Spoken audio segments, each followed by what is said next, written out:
The first book of Samuel, otherwise called the first book of the Kings. Chapter 1. Now there was a certain man of Ramathaim Zophim, of Mount Ephraim, and his name was Elkanah, the son of Jeroam, the son of Elihu, the son of Tohu, the son of Zuph, and Ephrathite. And he had 2 wives. The name of one was Hannah, and the name of the other was Peninnah. And Peninnah had children, but Hannah had no children. And this man went up out of his city yearly to worship and to sacrifice unto the Lord of hosts in Shiloh. And the 2 sons of Eli, Hophni and Phinehas, the priests of the Lord, were there.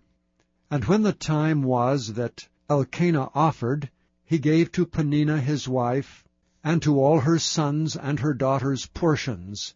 But unto Hannah he gave a worthy portion, for he loved Hannah, but the Lord had shut up her womb. And her adversary also provoked her sore, for to make her fret, because the Lord had shut up her womb.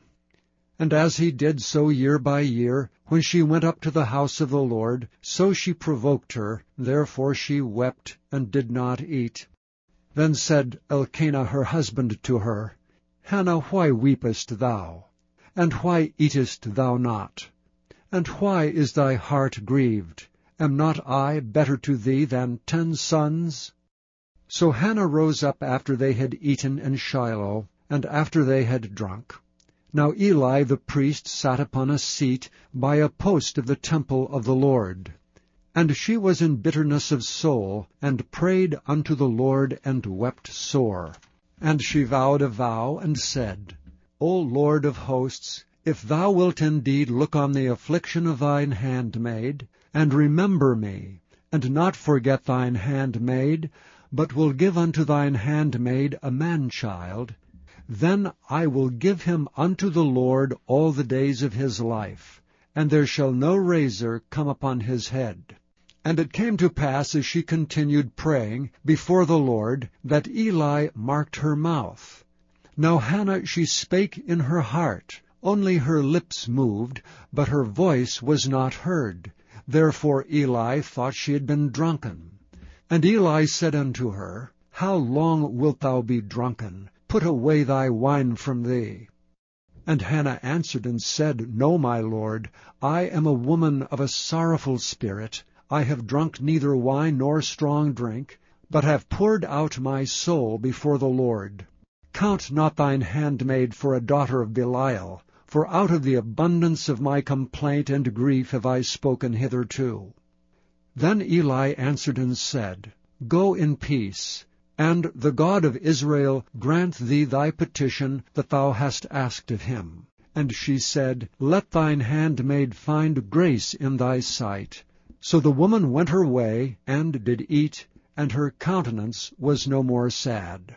And they rose up in the morning early, and worshipped before the Lord, and returned, and came to their house to Ramah. And Elkanah knew Hannah his wife, and the Lord remembered her.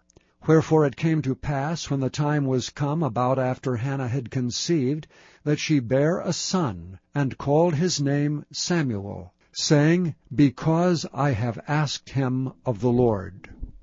And the man Elkanah and all his house went up to offer unto the Lord the yearly sacrifice and his vow.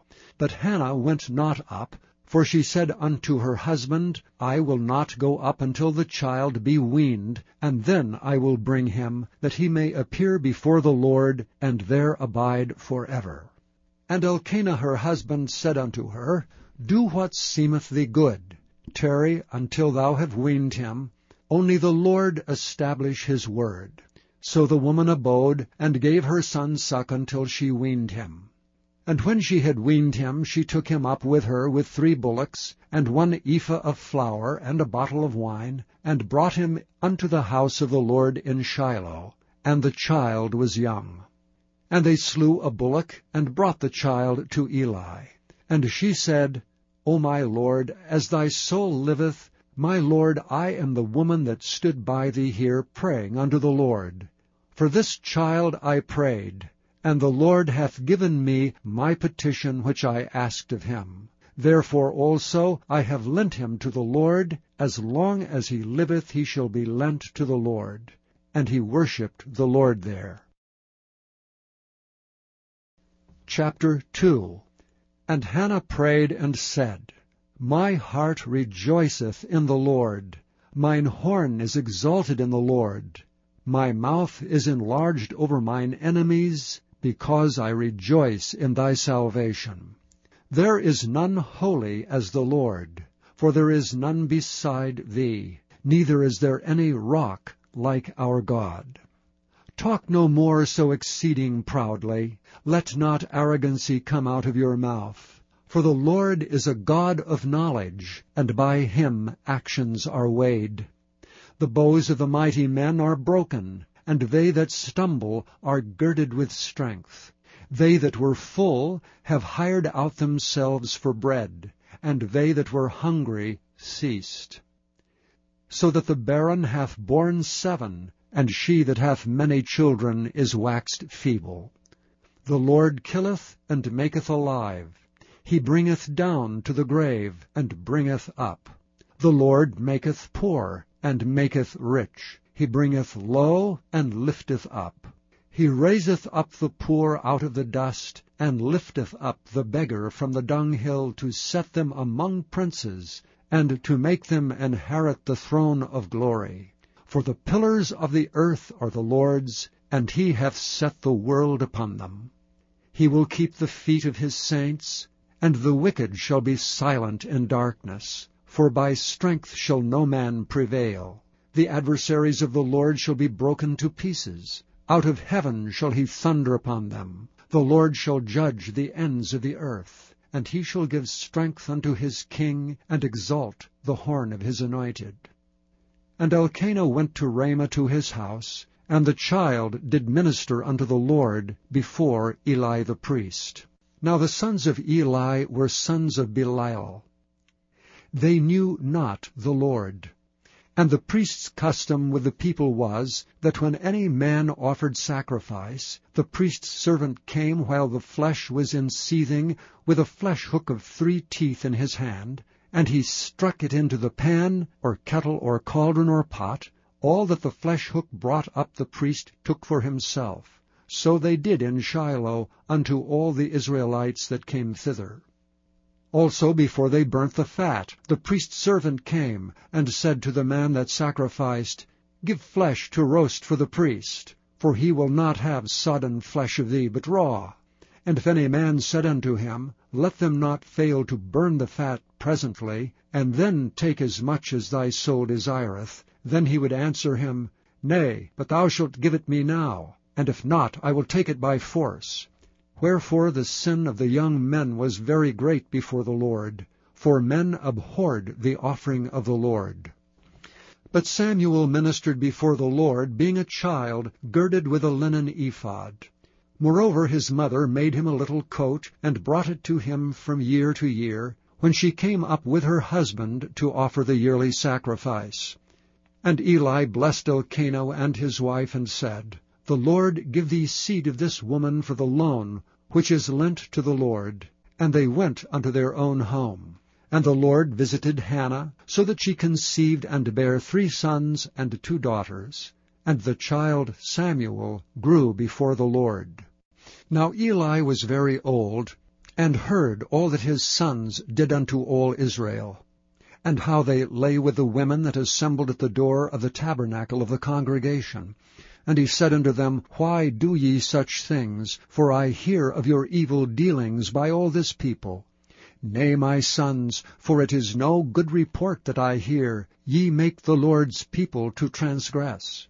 If one man sin against another, the judge shall judge him. But if a man sin against the Lord, who shall entreat for him? Notwithstanding they hearkened not unto the voice of their father, because the Lord would slay them. And the child Samuel grew on, and was in favor both with the Lord and also with men. And there came a man of God unto Eli, and said unto him, Thus saith the Lord, Did I plainly appear unto the house of thy father when they were in Egypt in Pharaoh's house? And did I choose him out of all the tribes of Israel to be my priest, to offer upon mine altar, to burn incense, to wear an ephod before me? And did I give unto the house of thy father all the offerings made by fire of the children of Israel? Wherefore kick ye at my sacrifice and at mine offering, which I have commanded in my habitation, and honourest thy sons above me, to make yourselves fat with the chiefest of all the offerings of Israel my people? Wherefore the Lord God of Israel saith, I said indeed that thy house and the house of thy father should walk before me for ever. But now the Lord saith, Be it far from me, for them that honour me I will honour, and they that despise me shall be lightly esteemed. Behold, the days come, that I will cut off thine arm, and the arm of thy father's house, that there shall not be an old man in thine house. And thou shalt see an enemy in my habitation, and all the wealth which God shall give Israel. And there shall not be an old man in thine house forever. And the man of thine, whom I shall not cut off from mine altar, shall be to consume thine eyes, and to grieve thine heart. And all the increase of thine house shall die in the flower of their age. And this shall be a sign unto thee, that shall come upon thy 2 sons, on Hophni and Phinehas. In one day they shall die both of them. And I will raise me up a faithful priest, that shall do according to that which is in mine heart and in my mind. And I will build him a sure house, and he shall walk before mine anointed forever.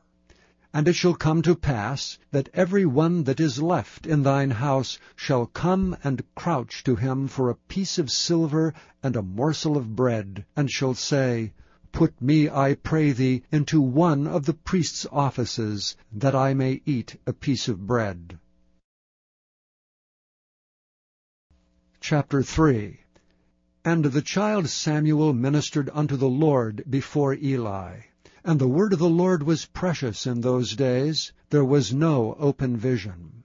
And it came to pass at that time, when Eli was laid down in his place, and his eyes began to wax dim, that he could not see, and ere the lamp of God went out in the temple of the Lord, where the ark of God was, and Samuel was laid down to sleep, that the Lord called Samuel. And he answered, Here am I.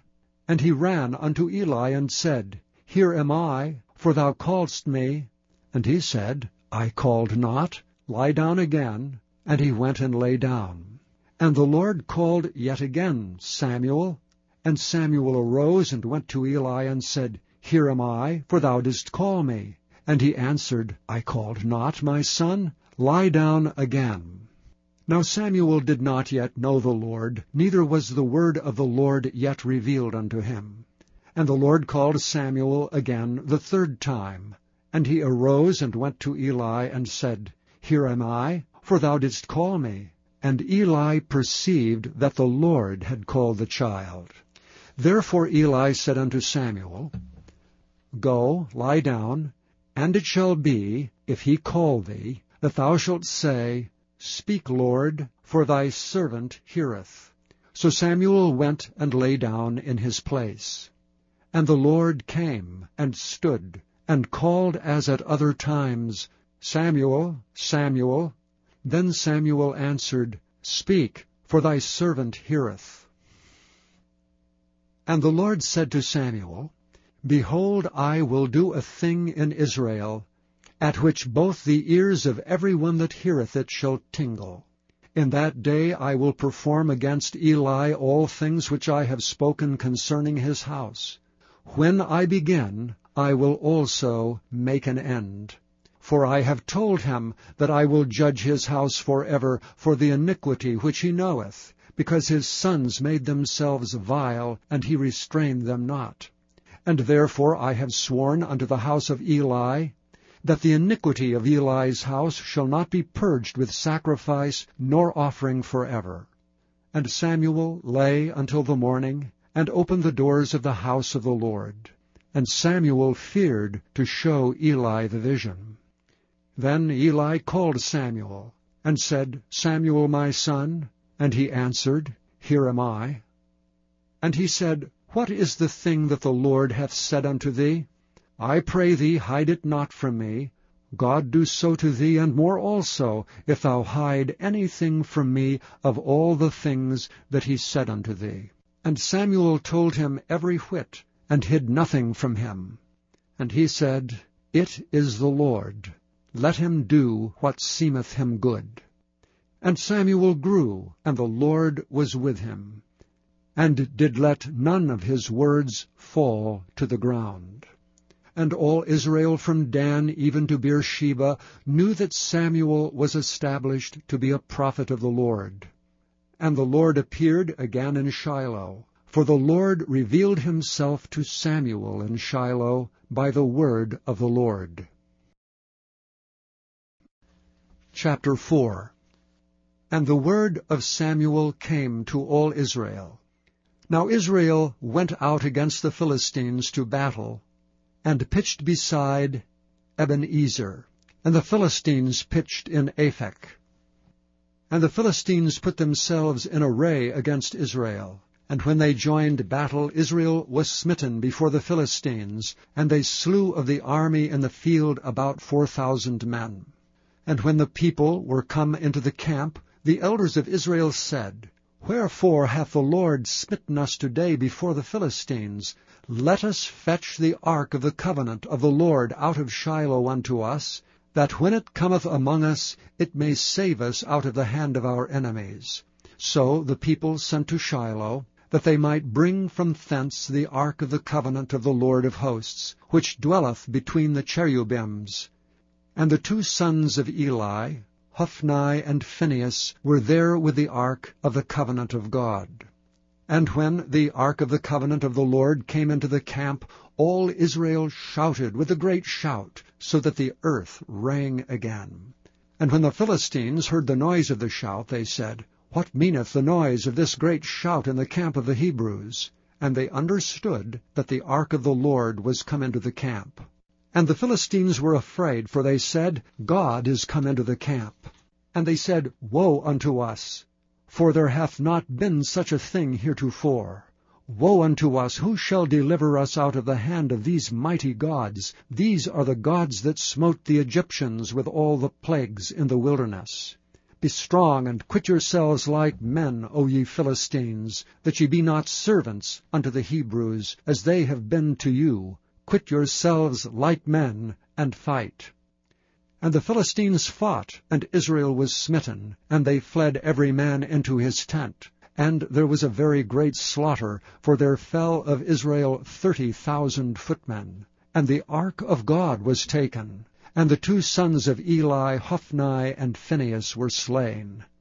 And there ran a man of Benjamin out of the army, and came to Shiloh the same day, with his clothes rent, and with earth upon his head.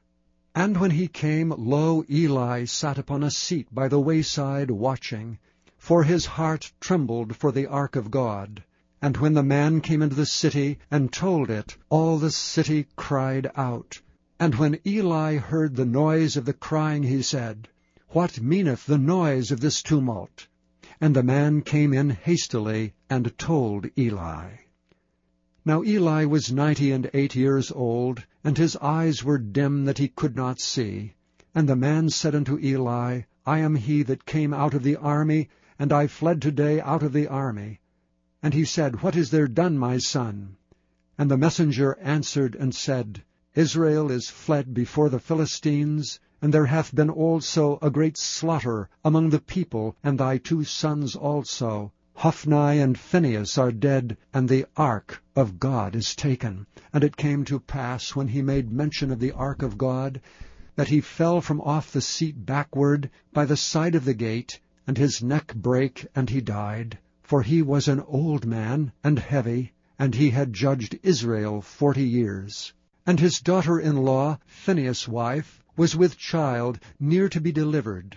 And when she heard the tidings that the ark of God was taken, and that her father-in-law and her husband were dead, she bowed herself and travailed. for her pains came upon her.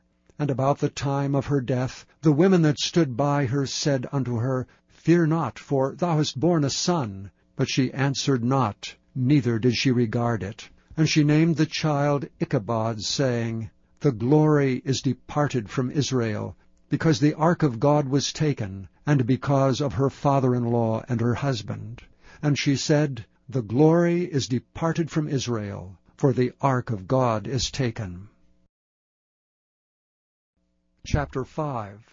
And the Philistines took the ark of God, and brought it from Ebenezer unto Ashdod.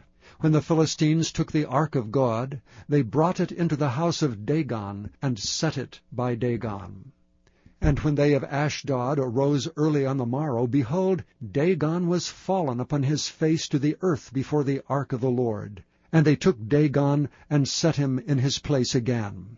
And when they arose early on the morrow morning, behold, Dagon was fallen upon his face to the ground before the ark of the Lord, and the head of Dagon and both the palms of his hands were cut off upon the threshold. Only the stump of Dagon was left to him. Therefore neither the priests of Dagon, nor any that came into Dagon's house, tread on the threshold of Dagon in Ashdod unto this day. But the hand of the Lord was heavy upon them of Ashdod, and he destroyed them, and smote them with emerods, even Ashdod and the coasts thereof. And when the men of Ashdod saw that it was so, they said, The ark of the God of Israel shall not abide with us, for his hand is sore upon us, and upon Dagon our God. They sent therefore and gathered all the lords of the Philistines unto them, and said, What shall we do with the ark of the God of Israel? And they answered, Let the ark of the God of Israel be carried about unto Gath. And they carried the ark of the God of Israel about thither. And it was so, that after they had carried it about, the hand of the Lord was against the city with a very great destruction. And he smote the men of the city, both small and great, and they had emerods in their secret parts. Therefore they sent the ark of God to Ekron. And it came to pass, as the ark of God came to Ekron, that the Ekronites cried out, saying, They have brought about the ark of the God of Israel to us to slay us and our people. So they sent and gathered together all the lords of the Philistines, and said, Send away the ark of the God of Israel, and let it go again to his own place, that it slay us not and our people. For there was a deadly destruction throughout all the city. The hand of God was very heavy there. And the men that died not were smitten with the emerods, and the cry of the city went up to heaven. Chapter 6. And the ark of the Lord was in the country of the Philistines 7 months. And the Philistines called for the priests and the diviners, saying, What shall we do to the ark of the Lord? Tell us wherewith we shall send it to his place. And they said, If ye send away the ark of the God of Israel, send it not empty, but in any wise return him a trespass offering. Then ye shall be healed, and it shall be known to you why his hand is not removed from you. Then said they, What shall be the trespass offering which we shall return to him? They answered, 5 golden emerods and 5 golden mice, according to the number of the lords of the Philistines, for 1 plague was on you all, and on your lords. Wherefore ye shall make images of your emerods, and images of your mice that mar the land, and ye shall give glory unto the God of Israel. Peradventure he will lighten his hand from off you, and from off your gods, and from off your land. Wherefore then do ye harden your hearts, as the Egyptians and Pharaoh hardened their hearts? When he had wrought wonderfully among them, did they not let the people go, and they departed? Now therefore make a new cart, and take 2 milk kine, on which there hath come no yoke, and tie the kine to the cart, and bring their calves home from them. And take the ark of the Lord, and lay it upon the cart, and put the jewels of gold, which ye return him for a trespass offering, in a coffer by the side thereof, and send it away that it may go. And see if it goeth up by the way of his own coast to Bethshemesh, then he hath done us this great evil. But if not, we shall know that it is not his hand that smote us, it was a chance that happened to us. And the men did so, and took 2 milk kine, and tied them to the cart, and shut up their calves at home. And they laid the ark of the Lord upon the cart, and the coffer with the mice of gold, and the images of their emerods. Kine took the straight way to the way of Bethshemesh, and went along the highway, lowing as they went, and turned not aside to the right hand or to the left. And the lords of the Philistines went after them unto the borders of Bethshemesh. And they of Bethshemesh were reaping their wheat harvest in the valley. And they lifted up their eyes, and saw the ark, and rejoiced to see it. And the cart came into the field of Joshua, a Bethshemite, and stood there, where there was a great stone. And they clave the wood of the cart, and offered the kine a burnt offering unto the Lord. And the Levites took down the ark of the Lord, and the coffer that was with it, wherein the jewels of gold were, and put them on the great stone. And the men of Bethshemesh offered burnt offerings and sacrificed sacrifices the same day unto the Lord. And when the 5 lords of the Philistines had seen it, they returned to Ekron the same day. And these are the golden emerods which the Philistines returned for a trespass offering unto the Lord.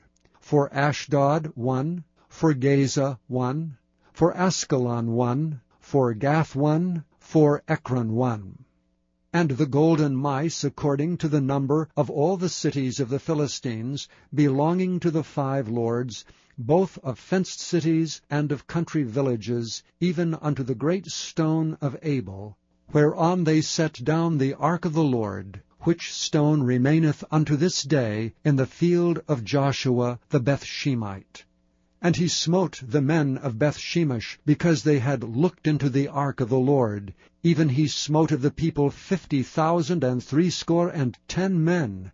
And the people lamented, because the Lord had smitten many of the people with a great slaughter. And the men of Bethshemesh said, Who is able to stand before this holy Lord God? And to whom shall he go up from us? And they sent messengers to the inhabitants of Kirjath-jearim, saying, The Philistines have brought again the ark of the Lord. Come ye down, and fetch it up to you. Chapter 7.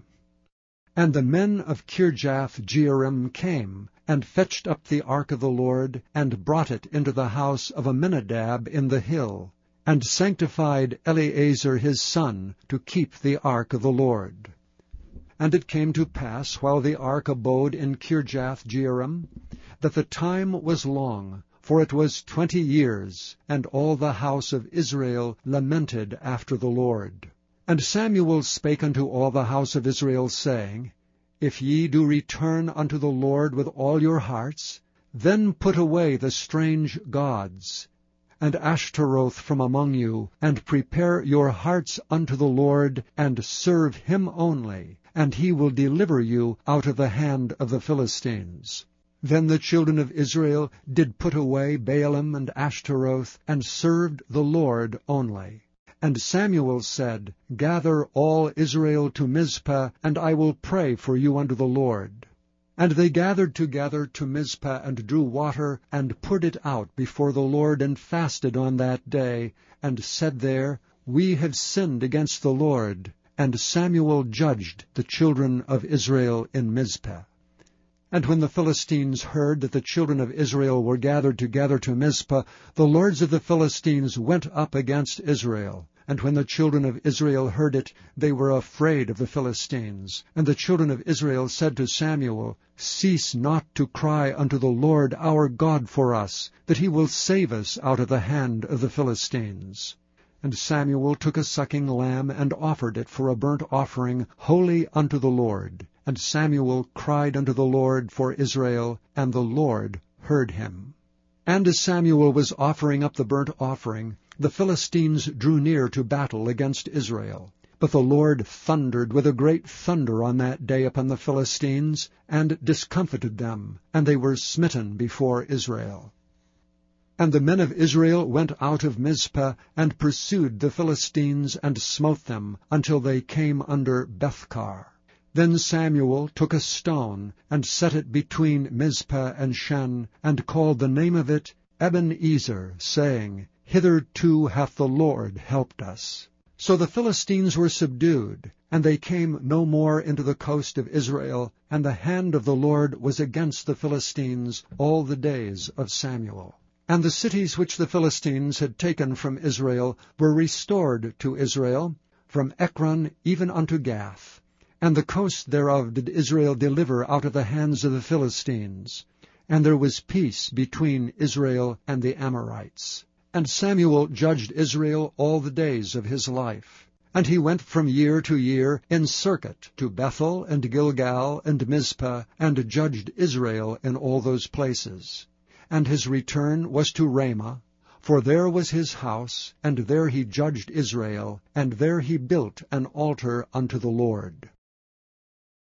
Chapter 8. And it came to pass, when Samuel was old, that he made his sons judges over Israel. Now the name of his firstborn was Joel, and the name of his second Abiah. They were judges in Beersheba. And his sons walked not in his ways, but turned aside after lucre, and took bribes, and perverted judgment. Then all the elders of Israel gathered themselves together, and came to Samuel unto Ramah, and said unto him, Behold, thou art old, and thy sons walk not in thy ways. Now make us a king to judge over us like all the nations. But the thing displeased Samuel when they said, Give us a king to judge us. And Samuel prayed unto the Lord. And the Lord said unto Samuel, Hearken unto the voice of the people in all that they say unto thee, for they have not rejected thee, but they have rejected me, that I should not reign over them. According to all the works which they have done since the day that I brought them up out of Egypt, even unto this day, wherewith they have forsaken me, and served other gods, so do they also unto thee. Now therefore hearken unto their voice. Howbeit, yet protest solemnly unto them, and show them the manner of the king that shall reign over them. And Samuel told all the words of the Lord unto the people that asked of him a king. And he said, This will be the manner of the king that shall reign over you. He will take your sons, and appoint them for himself for his chariots, and to be his horsemen, and some shall run before his chariots. And he will appoint him captains over thousands, and captains over 50s, and will set them to ear his ground, and to reap his harvest, and to make his instruments of war, and instruments of his chariots. And he will take your daughters to be confectionaries, and to be cooks, and to be bakers. And he will take your fields, and your vineyards, and your oliveyards, even the best of them, and give them to his servants. And he will take the tenth of your seed, and of your vineyards, and give to his officers, and to his servants. And he will take your menservants, and your maidservants, and your goodliest young men, and your asses, and put them to his work. He will take the tenth of your sheep, and ye shall be his servants. And ye shall cry out in that day because of your king, which ye shall have chosen you. And the Lord will not hear you in that day. Nevertheless the people refused to obey the voice of Samuel. And they said, Nay, but we will have a king over us, that we also may be like all the nations, and that our king may judge us, and go out before us, and fight our battles. And Samuel heard all the words of the people, and he rehearsed them in the ears of the Lord. And the Lord said to Samuel, Hearken unto their voice, and make them a king. And Samuel said unto the men of Israel, Go ye every man unto his city. Chapter 9. Now there was a man of Benjamin, whose name was Kish, the son of Abiel, the son of Zeror, the son of Bechorath, the son of Aphiah, a Benjamite, a mighty man of power. And he had a son whose name was Saul, a choice young man and a goodly. And there was not among the children of Israel a goodlier person than he. From his shoulders and upward he was higher than any of the people. And the asses of Kish Saul's father were lost. And Kish said to Saul his son, Take now one of the servants with thee, and arise to seek the asses. And he passed through Mount Ephraim, and passed through the land of Shalishah, but they found them not. Then they passed through the land of Shalem, and there they were not. And he passed through the land of the Benjamites, but they found them not. And when they were come to the land of Zuph, Saul said to his servant that was with him, Come and let us return, lest my father leave caring for the asses, and take thought for us. And he said unto him, Behold now, there is in this city a man of God, and he is an honorable man, and all that he saith cometh surely to pass. Now let us go thither, peradventure he can show us our way that we should go. Then said Saul to his servant, But behold, if we go, what shall we bring the man? For the bread is spent in our vessels, and there is not a present to bring to the man of God. What have we? And the servant answered Saul again and said, Behold, I have here at hand the 4th part of a shekel of silver. That will I give to the man of God to tell us our way. Before time in Israel, when a man went to inquire of God, thus he spake, Come and let us go to the seer, for he that is now called a prophet was before time called a seer. Then said Saul to his servant, Well said, come, let us go. So they went unto the city where the man of God was. And as they went up the hill to the city, they found young maidens going out to draw water, and said unto them, Is the seer here? And they answered them, and said, He is, behold, he is before you. Make haste now, for he came today to the city. For there is a sacrifice of the people today in the high place. As soon as ye be come into the city, ye shall straightway find him, before he go up to the high place to eat. For the people will not eat until he come, because he doth bless the sacrifice. And afterwards they eat that be bidden. Now therefore get you up, for about this time ye shall find him. And they went up into the city, and when they were come into the city, behold, Samuel came out against them, for to go up to the high place.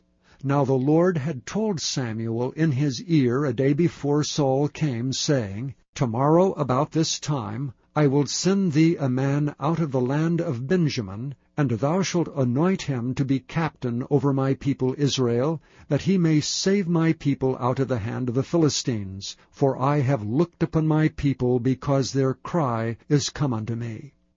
And when Samuel saw Saul, the Lord said unto him, Behold the man whom I spake to thee of.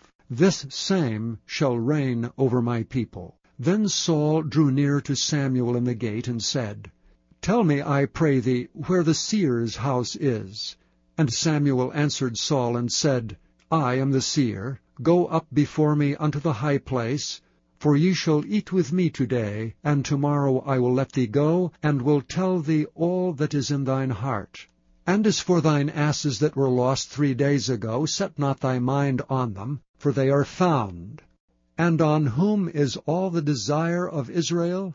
Is it not on thee and on thy father's house?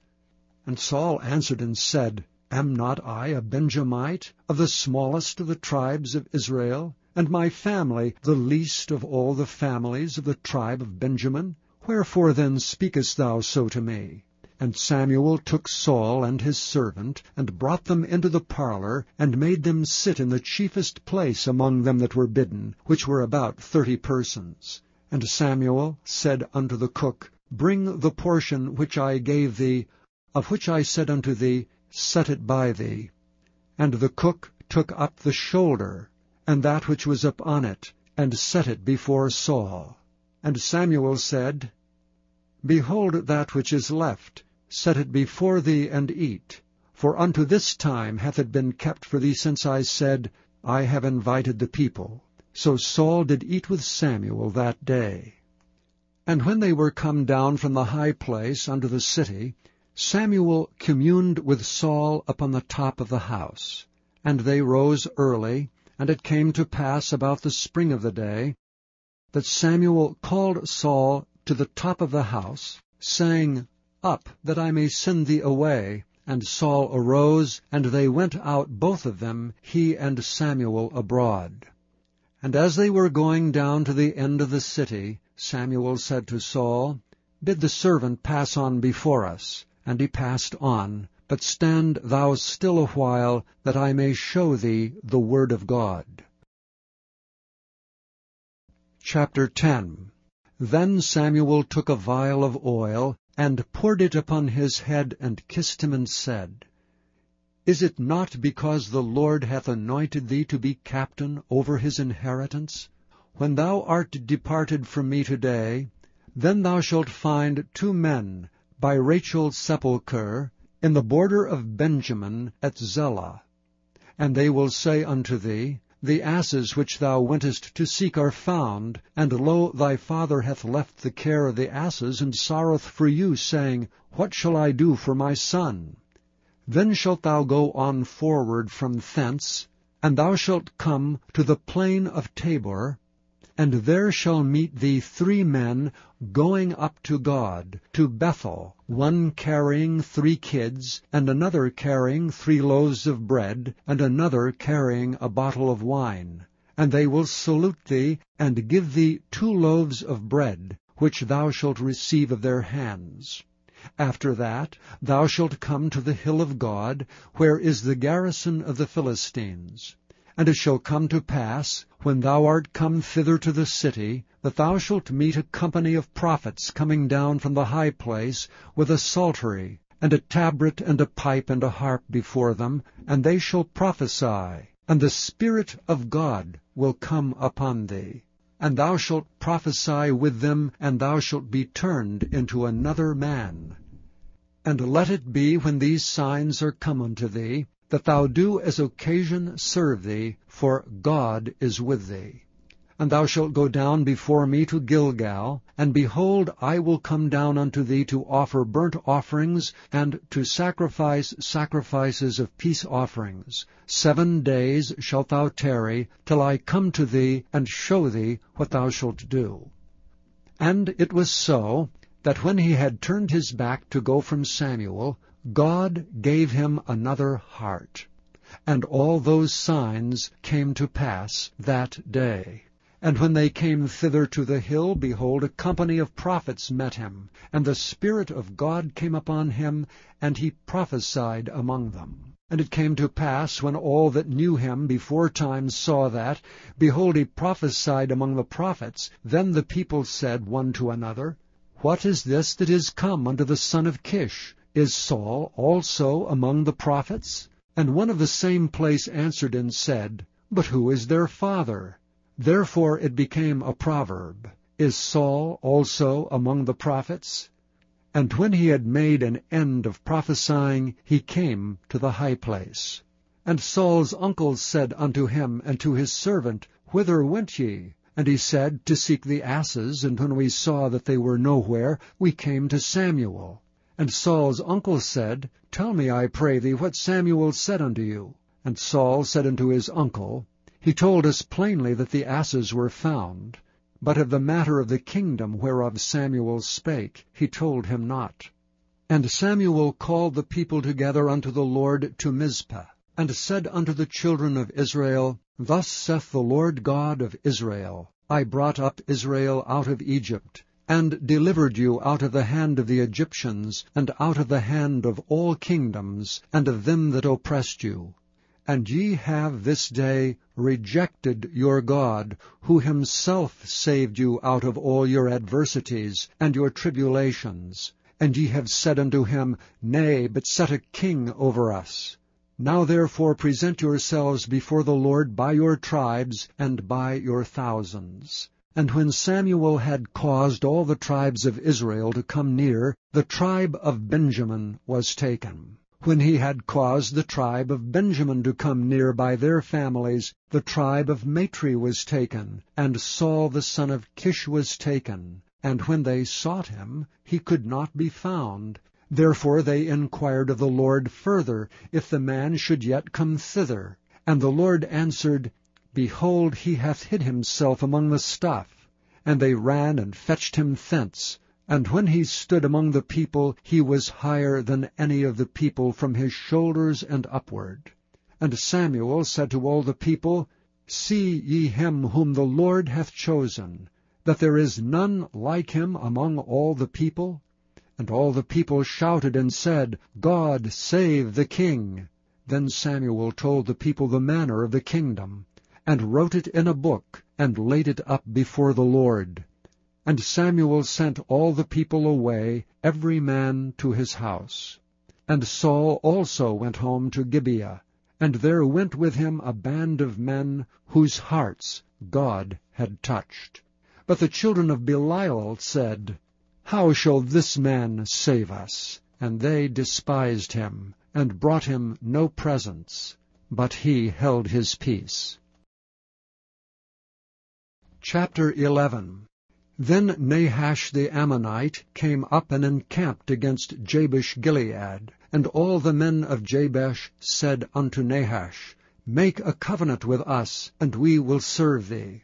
And Nahash the Ammonite answered them, On this condition will I make a covenant with you, that I may thrust out all your right eyes, and lay it for a reproach upon all Israel. And the elders of Jabesh said unto him, Give us 7 days' respite, that we may send messengers unto all the coasts of Israel, and then, if there be none man to save us, we will come out to thee. Then came the messengers to Gibeah of Saul, and told the tidings in the ears of the people, and all the people lifted up their voices and wept. And behold, Saul came after the herd out of the field, and Saul said, What aileth the people that they weep? And they told him the tidings of the men of Jabesh. And the Spirit of God came upon Saul when he heard those tidings, and his anger was kindled greatly.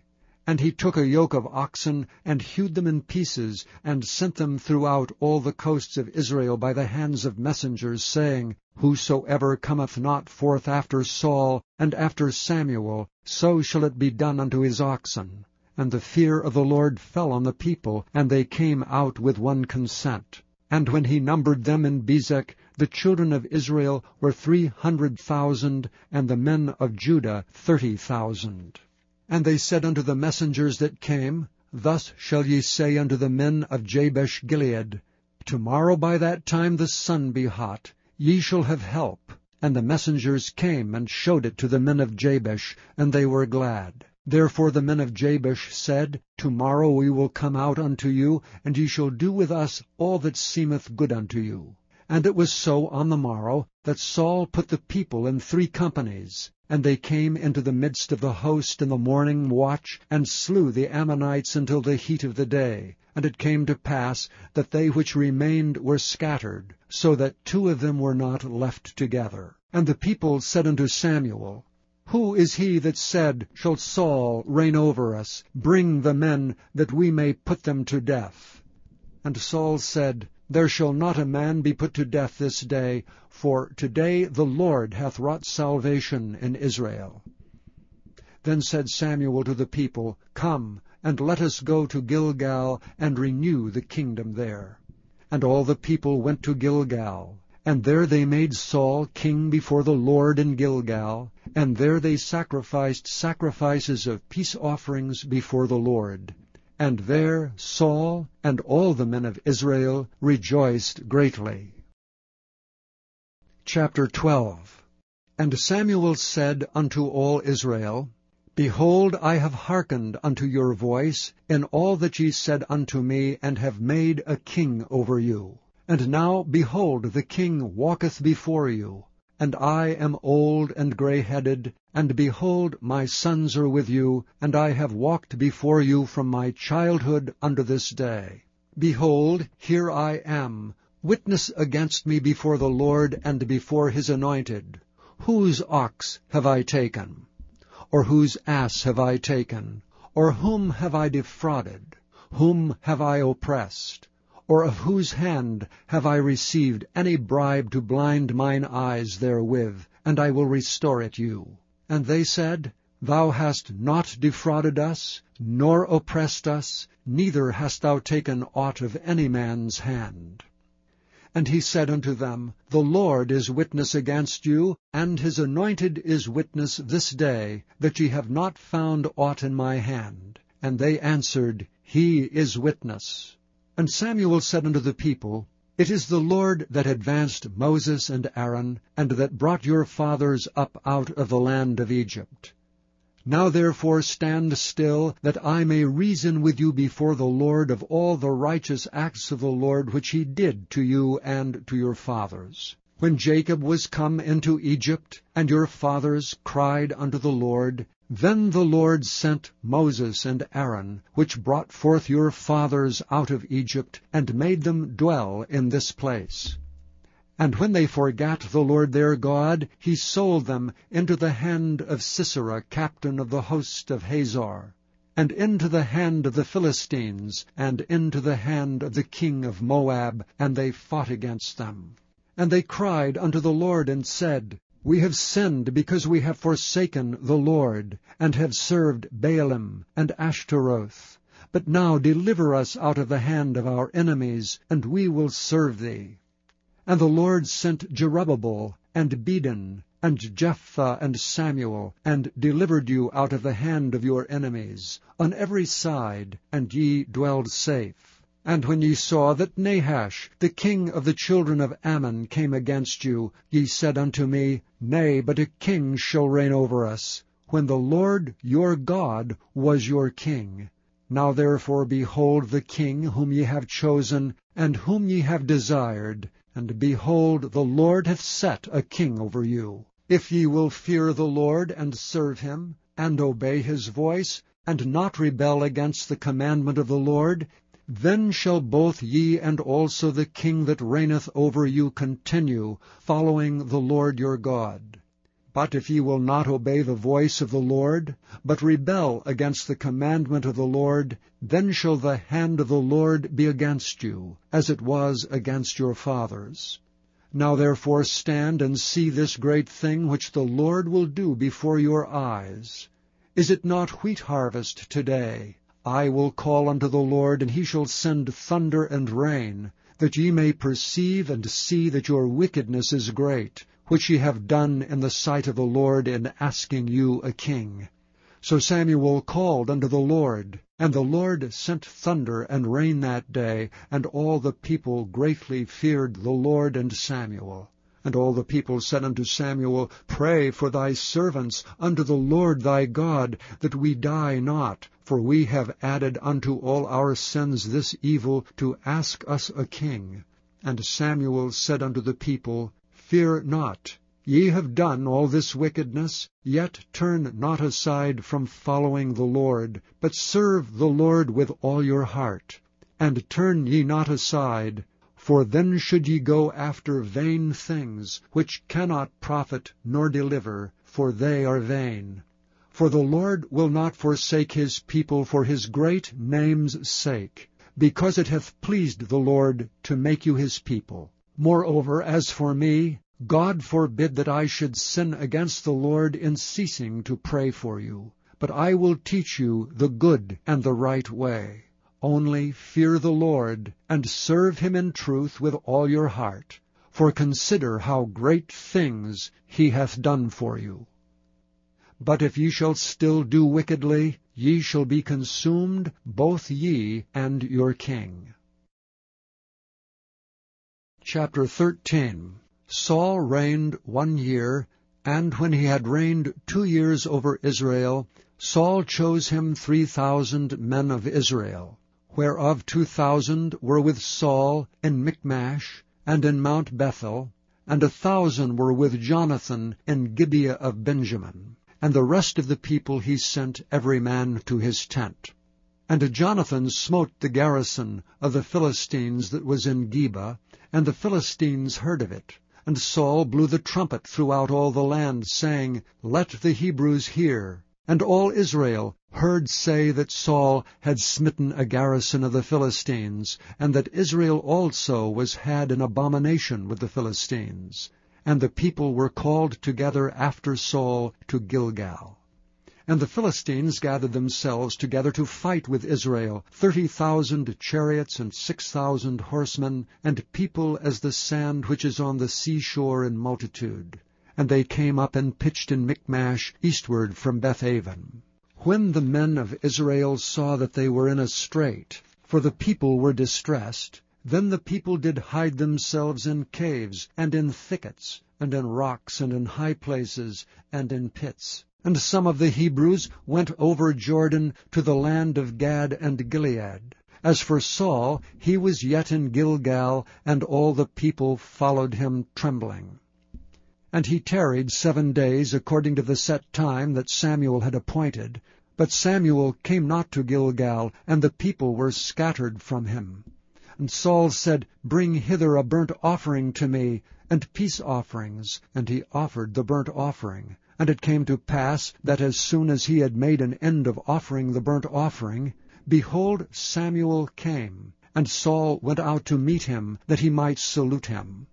And Samuel said, What hast thou done? And Saul said, Because I saw that the people were scattered from me, and that thou camest not within the days appointed, and that the Philistines gathered themselves together at Michmash, therefore said I, The Philistines will come down now upon me to Gilgal, and I have not made supplication unto the Lord. I forced myself therefore, and offered a burnt offering. And Samuel said to Saul, Thou hast done foolishly. Thou hast not kept the commandment of the Lord thy God, which he commanded thee. For now would the Lord have established thy kingdom upon Israel forever. But now thy kingdom shall not continue. The Lord hath sought him a man after his own heart, and the Lord hath commanded him to be captain over his people, because thou hast not kept that which the Lord commanded thee. And Samuel arose and gat him up from Gilgal unto Gibeah of Benjamin. And Saul numbered the people that were present with him, about 600 men. And Saul and Jonathan his son, and the people that were present with him, abode in Gibeah of Benjamin. But the Philistines encamped in Michmash. And the spoilers came out of the camp of the Philistines in 3 companies. 1 company turned unto the way that leadeth to Ophrah, unto the land of Shual. And another company turned the way to Beth-horon. And another company turned to the way of the border that looketh to the valley of Zeboim, toward the wilderness. Now there was no smith found throughout all the land of Israel. For the Philistines said, Lest the Hebrews make them swords or spears. But all the Israelites went down to the Philistines to sharpen every man his share, and his coulter, and his axe, and his mattock. Yet they had a file for the mattocks, and for the coulters, and for the forks, and for the axes, and to sharpen the goads. So it came to pass in the day of battle, that there was neither sword nor spear found in the hand of any of the people that were with Saul and Jonathan, but with Saul and with Jonathan his son was there found. And the garrison of the Philistines went out to the passage of Michmash. Chapter 14. Now it came to pass upon a day that Jonathan the son of Saul said unto the young man that bare his armor, Come and let us go over to the Philistines' garrison, that is on the other side. But he told not his father. And Saul tarried in the uttermost part of Gibeah under a pomegranate tree, which is in Migron. And the people that were with him were about 600 men. And Ahiah the son of Ahitub, Ichabod's brother, the son of Phinehas, the son of Eli, the Lord's priest in Shiloh, wearing an ephod. And the people knew not that Jonathan was gone. And between the passages by which Jonathan sought to go over unto the Philistines' garrison, there was a sharp rock on the one side, and a sharp rock on the other side. And the name of the one was Bozez, and the name of the other Seni. The forefront of the one was situate northward over against Michmash, and the other southward over against Gibeah. And Jonathan said to the young man that bare his armor, Come and let us go over unto the garrison of these uncircumcised. It may be that the Lord will work for us. For there is no restraint to the Lord to save by many or by few. And his armor-bearer said unto him, Do all that is in thine heart. Turn thee, behold, I am with thee according to thy heart. Then said Jonathan, Behold, we will pass over unto these men, and we will discover ourselves unto them. If they say unto us, Tarry until we come to you, then we will stand still in our place, and will not go up unto them. But if they say thus, Come up unto us, then we will go up, for the Lord hath delivered them into our hand, and this shall be a sign unto us. And both of them discovered themselves unto the garrison of the Philistines. And the Philistines said, Behold, the Hebrews come forth out of the holes where they had hid themselves. And the men of the garrison answered Jonathan and his armor-bearer, and said, Come up to us, and we will show you a thing. And Jonathan said unto his armor-bearer, Come up after me, for the Lord hath delivered them into the hand of Israel. And Jonathan climbed up upon his hands and upon his feet, and his armor-bearer after him. And they fell before Jonathan, and his armor-bearer slew after him. And that first slaughter which Jonathan and his armor-bearer made was about 20 men, within as it were an half acre of land, which a yoke of oxen might plough. And there was trembling in the host, in the field, and among all the people. The garrison and the spoilers, they also trembled, and the earth quaked, so it was a very great trembling. And the watchmen of Saul and Gibeah of Benjamin looked, and behold, the multitude melted away, and they went on beating down one another. Then said Saul unto the people that were with him, Number now, and see who is gone from us. And when they had numbered, behold, Jonathan and his armor-bearer were not there. And Saul said unto Ahiah, Bring hither the ark of God. For the ark of God was at that time with the children of Israel. And it came to pass, while Saul talked unto the priest, that the noise that was in the host of the Philistines went on and increased. And Saul said unto the priest, Withdraw thine hand. And Saul and all the people that were with him assembled themselves, and they came to the battle. And behold, every man's sword was against his fellow, and there was a very great discomfiture. Moreover, the Hebrews that were with the Philistines before that time, which went up with them into the camp from the country round about, even they also turned to be with the Israelites that were with Saul and Jonathan. Likewise all the men of Israel which had hid themselves in Mount Ephraim, when they heard that the Philistines fled, even they also followed hard after them in the battle. So the Lord saved Israel that day. And the battle passed over unto Bethaven. And the men of Israel were distressed that day, for Saul had adjured the people, saying, Cursed be the man that eateth any food until evening, that I may be avenged on mine enemies. So none of the people tasted any food. And all they of the land came to a wood, and there was honey upon the ground. And when the people were come into the wood, behold, the honey dropped, but no man put his hand to his mouth, for the people feared the oath. But Jonathan heard not when his father charged the people with an oath, wherefore he put forth the end of the rod that was in his hand, and dipped it in an honeycomb, and put his hand to his mouth, and his eyes were enlightened. Then answered one of the people, and said, Thy father straitly charged the people with an oath, saying, Cursed be the man that eateth any food this day. And the people were faint. Then said Jonathan, My father hath troubled the land. See, I pray you, how mine eyes have been enlightened, because I tasted a little of this honey. How much more if haply the people had eaten freely today of the spoil of their enemies which they found? For had there not been now a much greater slaughter among the Philistines? And they smote the Philistines that day from Michmash to Aijalon, and the people were very faint. And the people flew upon the spoil, and took sheep and oxen and calves, and slew them on the ground, and the people did eat them with the blood. Then they told Saul, saying, Behold, the people sin against the Lord, in that they eat with the blood. And he said, Ye have transgressed, roll a great stone unto me this day. And Saul said, Disperse yourselves among the people, and say unto them, Bring me hither every man his ox and every man his sheep, and slay them here and eat, and sin not against the Lord in eating with the blood. And all the people brought every man his ox with him that night, and slew them there. And Saul built an altar unto the Lord. The same was the first altar that he built unto the Lord. And Saul said, Let us go down after the Philistines by night, and spoil them until the morning light, and let us not leave a man of them. And they said, Do whatsoever seemeth good unto thee. Then said the priest, Let us draw near hither unto God. And Saul asked counsel of God, Shall I go down after the Philistines? Wilt thou deliver them into the hand of Israel? But he answered him not that day.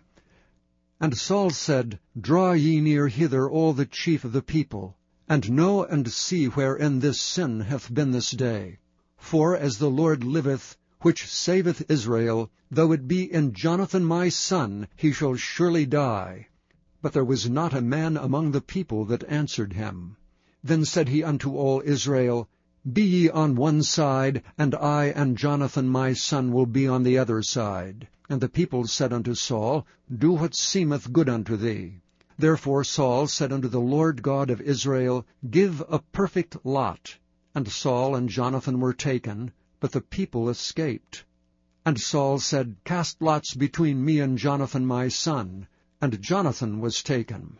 Then Saul said to Jonathan, Tell me what thou hast done. And Jonathan told him, and said, I did but taste a little honey with the end of the rod that was in mine hand, and lo, I must die.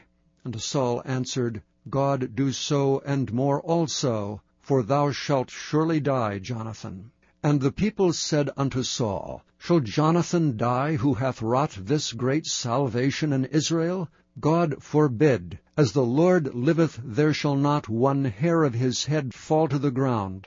For he hath wrought with God this day. So the people rescued Jonathan, that he died not. Then Saul went up from following the Philistines, and the Philistines went to their own place. So Saul took the kingdom over Israel, and fought against all his enemies on every side, against Moab, and against the children of Ammon, and against Edom, and against the kings of Zobah, and against the Philistines. And whithersoever he turned himself, he vexed them. And he gathered an host, and smote the Amalekites, and delivered Israel out of the hands of them that spoiled them. Now the sons of Saul were Jonathan, and Ishuai, and Melchishua. And the names of his 2 daughters were these, the name of the firstborn Merab, and the name of the younger Michal. And the name of Saul's wife was Ahinoam, the daughter of Ahimaaz. And the name of the captain of his host was Abner, the son of Ner, Saul's uncle. And Kish was the father of Saul, and Ner the father of Abner was the son of Abiel. And there was sore war against the Philistines all the days of Saul. And when Saul saw any strong man or any valiant man, he took him unto him. Chapter 15. Samuel also said unto Saul, The Lord sent me to anoint thee to be king over his people, over Israel. Now therefore hearken thou unto the voice of the words of the Lord. Thus saith the Lord of hosts, I remember that which Amalek did to Israel, how he laid wait for him in the way when he came up from Egypt. Now go and smite Amalek, and utterly destroy all that they have, and spare them not, but slay both man and woman, infant and suckling, ox and sheep, camel and ass. And Saul gathered the people together, and numbered them in Telaim, 200,000 footmen, and 10,000 men of Judah. And Saul came to a city of Amalek, and laid wait in the valley. And Saul said unto the Kenites, Go, depart, get you down from among the Amalekites, lest I destroy you with them. For ye showed kindness to all the children of Israel when they came up out of Egypt. So the Kenites departed from among the Amalekites. And Saul smote the Amalekites from Havilah until thou comest to Shur, that is over against Egypt. And he took Agag, the king of the Amalekites, alive, and utterly destroyed all the people with the edge of the sword. But Saul and the people spared Agag, and the best of the sheep, and of the oxen, and of the fatlings, and the lambs, and all that was good, and would not utterly destroy them. But everything that was vile and refuse, that they destroyed utterly. Then came the word of the Lord unto Samuel, saying, It repenteth me that I have set up Saul to be king, for he is turned back from following me, and hath not performed my commandments. And it grieved Samuel, and he cried unto the Lord all night. And when Samuel rose early to meet Saul in the morning, it was told Samuel, saying, Saul came to Carmel, And behold, he set him up a place, and is gone about, and passed on, and gone down to Gilgal. And Samuel came to Saul, and Saul said unto him, Blessed be thou of the Lord, I have performed the commandment of the Lord. And Samuel said, What meaneth then this bleating of the sheep in mine ears, and the lowing of the oxen which I hear? And Saul said, They have brought them from the Amalekites, for the people spared the best of the sheep and the oxen to sacrifice unto the Lord thy God, and the rest we have utterly destroyed. Then Samuel said unto Saul, Stay, and I will tell thee what the Lord hath said to me this night. And he said unto him, Say on. And Samuel said, When thou wast little in thine own sight, wast thou not made the head of the tribes of Israel, and the Lord anointed thee king over Israel? And the Lord sent thee on a journey, and said, Go and utterly destroy the sinners, the Amalekites, and fight against them until they be consumed. Wherefore then didst thou not obey the voice of the Lord, but didst fly upon the spoil, and didst bring evil in the sight of the Lord? And Saul said unto Samuel, Yea, I have obeyed the voice of the Lord, and have gone the way which the Lord sent me, and have brought Agag the king of Amalek, and have utterly destroyed the Amalekites. But the people took of the spoil, sheep and oxen, the chief of the things which should have been utterly destroyed, to sacrifice unto the Lord thy God in Gilgal. And Samuel said, Hath the Lord as great delight in burnt offerings and sacrifices as in obeying the voice of the Lord? Behold, to obey is better than sacrifice, and to hearken than the fat of rams. For rebellion is as the sin of witchcraft, and stubbornness is as iniquity and idolatry. Because thou hast rejected the word of the Lord, he hath also rejected thee from being king. And Saul said unto Samuel, I have sinned, for I have transgressed the commandment of the Lord, and thy words, because I feared the people and obeyed their voice. Now therefore I pray thee pardon my sin, and turn again with me, that I may worship the Lord. And Samuel said unto Saul, I will not return with thee, for thou hast rejected the word of the Lord, and the Lord hath rejected thee from being king over Israel. And as Samuel turned about to go away, he laid hold upon the skirt of his mantle, and it rent. And Samuel said unto him, The Lord hath rent the kingdom of Israel from thee this day, and hath given it to a neighbor of thine that is better than thou. And also the strength of Israel will not lie nor repent, for he is not a man that he should repent. Then he said, I have sinned, yet honor me now, I pray thee, before the elders of my people, and before Israel, and turn again with me, that I may worship the Lord thy God. So Samuel turned again after Saul, and Saul worshipped the Lord. Then said Samuel, Bring ye hither to me Agag, the king of the Amalekites. And Agag came unto him delicately. And Agag said, Surely the bitterness of death is past. And Samuel said, As thy sword hath made women childless, so shall thy mother be childless among women. And Samuel hewed Agag in pieces before the Lord in Gilgal. Then Samuel went to Ramah, and Saul went up to his house in Gibeah of Saul. And Samuel came no more to see Saul until the day of his death. Nevertheless Samuel mourned for Saul, and the Lord repented that he had made Saul king over Israel. Chapter 16.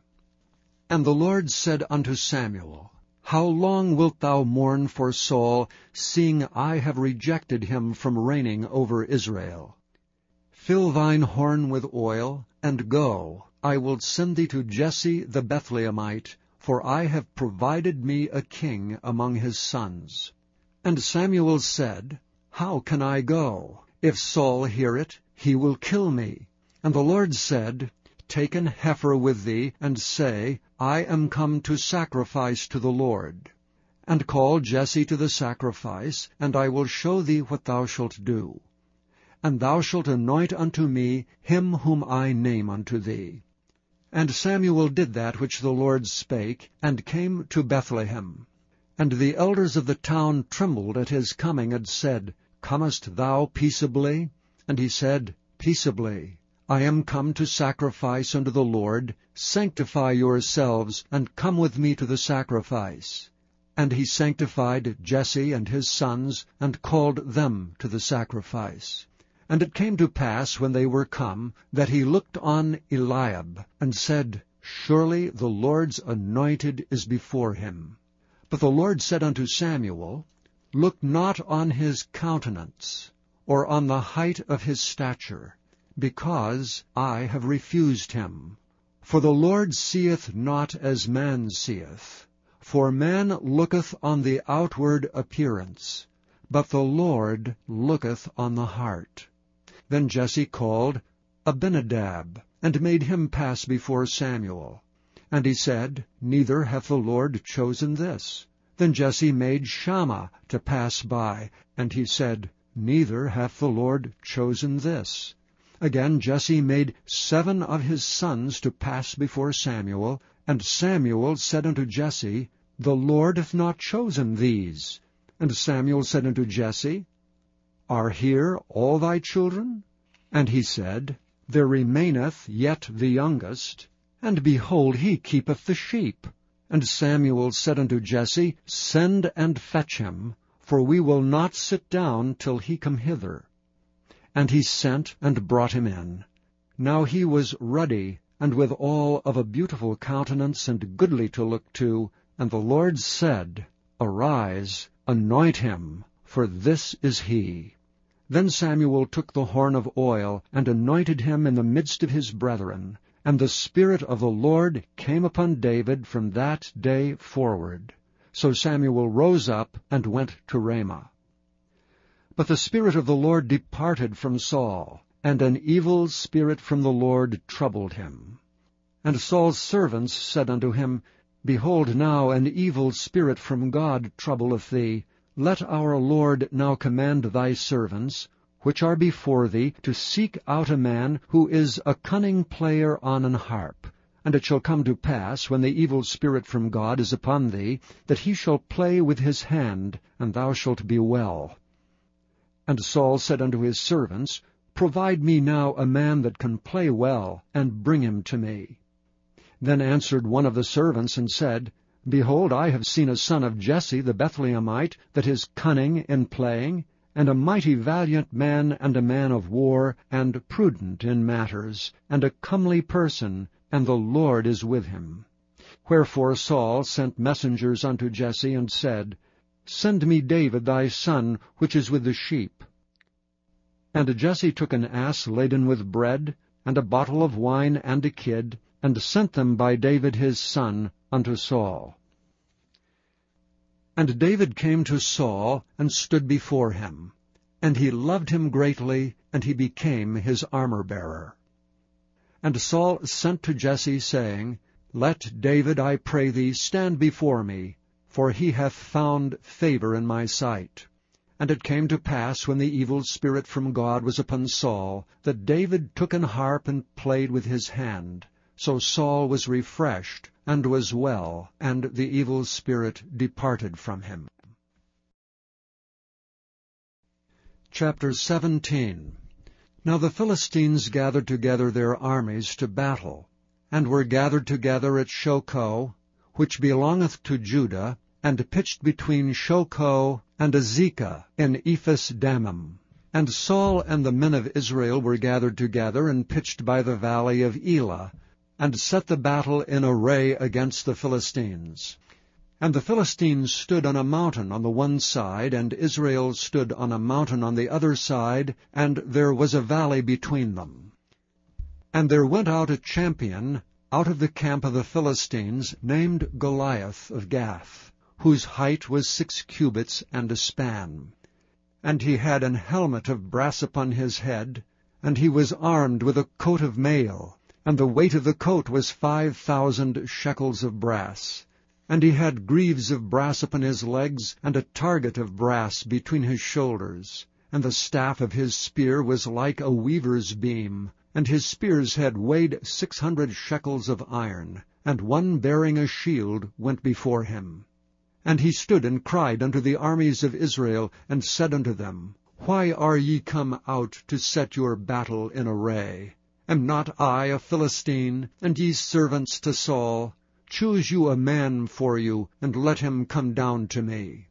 If he be able to fight with me, and to kill me, then will we be your servants. But if I prevail against him, and kill him, then shall ye be our servants, and serve us. And the Philistines said, I defy the armies of Israel this day. Give me a man, that we may fight together. When Saul and all Israel heard those words of the Philistine, they were dismayed and greatly afraid. Now David was the son of that Ephrathite of Bethlehem, Judah, whose name was Jesse. And he had 8 sons, and the man went among men for an old man in the days of Saul. And the 3 eldest sons of Jesse went and followed Saul to the battle. And the names of his 3 sons that went to the battle were Eliab the firstborn, and next unto him Abinadab, and the 3rd Shammah. And David was the youngest, and the 3 eldest followed Saul. But David went and returned from Saul to feed his father's sheep at Bethlehem. And the Philistine drew near morning and evening, and presented himself 40 days. And Jesse said unto David his son, Take now for thy brethren an ephah of this parched corn, and these 10 loaves, and run to the camp to thy brethren.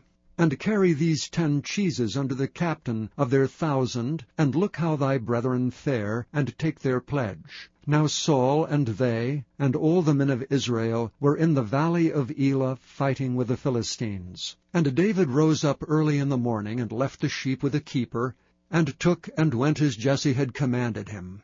And he came to the trench as the host was going forth to the fight, and shouted for the battle. For Israel and the Philistines had put the battle in array, army against army. And David left his carriage in the hand of the keeper of the carriage, and ran into the army, and came and saluted his brethren. And as he talked with them, behold, there came up the champion, the Philistine of Gath, Goliath by name, out of the armies of the Philistines, and spake according to the same words. And David heard them. And all the men of Israel, when they saw the man, fled from him, and were sore afraid. And the men of Israel said, Have ye seen this man that is come up? Surely to defy Israel is he come up. And it shall be that the man who killeth him, the king will enrich him with great riches, and will give him his daughter, and make his father's house free in Israel. And David spake to the men that stood by him, saying, What shall be done to the man that killeth this Philistine, and taketh away the reproach from Israel? For who is this uncircumcised Philistine, that he should defy the armies of the living God? And the people answered him after this manner, saying, So shall it be done to the man that killeth him. And Eliab his eldest brother heard when he spake unto the men, and Eliab's anger was kindled against David, and he said, Why camest thou down hither? And with whom hast thou left those few sheep in the wilderness? I know thy pride and the naughtiness of thine heart, for thou art come down that thou mightest see the battle. And David said, What have I now done? Is there not a cause? And he turned from him toward another, and spake after the same manner. And the people answered him again after the former manner. And when the words were heard which David spake, they rehearsed them before Saul, and he sent for him. And David said to Saul, Let no man's heart fail because of him. Thy servant will go and fight with this Philistine. And Saul said to David, Thou art not able to go against this Philistine to fight with him, for thou art but a youth, and he is a man of war from his youth. And David said unto Saul, Thy servant kept his father's sheep, and there came a lion and a bear, and took a lamb out of the flock. And I went out after him, and smote him, and delivered it out of his mouth. And when he rose against me, I caught him by his beard, and smote him, and slew him. Thy servant slew both the lion and the bear. And this uncircumcised Philistine shall be as one of them, seeing he hath defied the armies of the living God. David said moreover, The Lord that delivered me out of the paw of the lion, and out of the paw of the bear, he will deliver me out of the hand of this Philistine. And Saul said unto David, Go, and the Lord be with thee. And Saul armed David with his armor, and he put an helmet of brass upon his head. Also he armed him with a coat of mail. And David girded his sword upon his armor, and he essayed to go, for he had not proved it. And David said unto Saul, I cannot go with these, for I have not proved them. And David put them off him. And he took his staff in his hand, and he chose him 5 smooth stones out of the brook, and put them in a shepherd's bag which he had, even in a scrip. And his sling was in his hand, and he drew near to the Philistine. And the Philistine came on, and drew near unto David, and the man that bare the shield went before him. And when the Philistine looked about and saw David, he disdained him, for he was but a youth, and ruddy, and of a fair countenance. And the Philistine said unto David, Am I a dog, that thou comest to me with staves? And the Philistine cursed David by his gods. And the Philistine said to David, Come to me, and I will give thy flesh unto the fowls of the air, and to the beasts of the field. Then said David to the Philistine, Thou comest to me with a sword, and with a spear, and with a shield. But I come to thee with the name of the Lord of hosts, the God of the armies of Israel, whom thou hast defied. This day will the Lord deliver thee into mine hand, and I will smite thee, and take thine head from thee, and I will give the carcasses of the host of the Philistines this day unto the fowls of the air, and to the wild beasts of the earth, that all the earth may know that there is a God in Israel.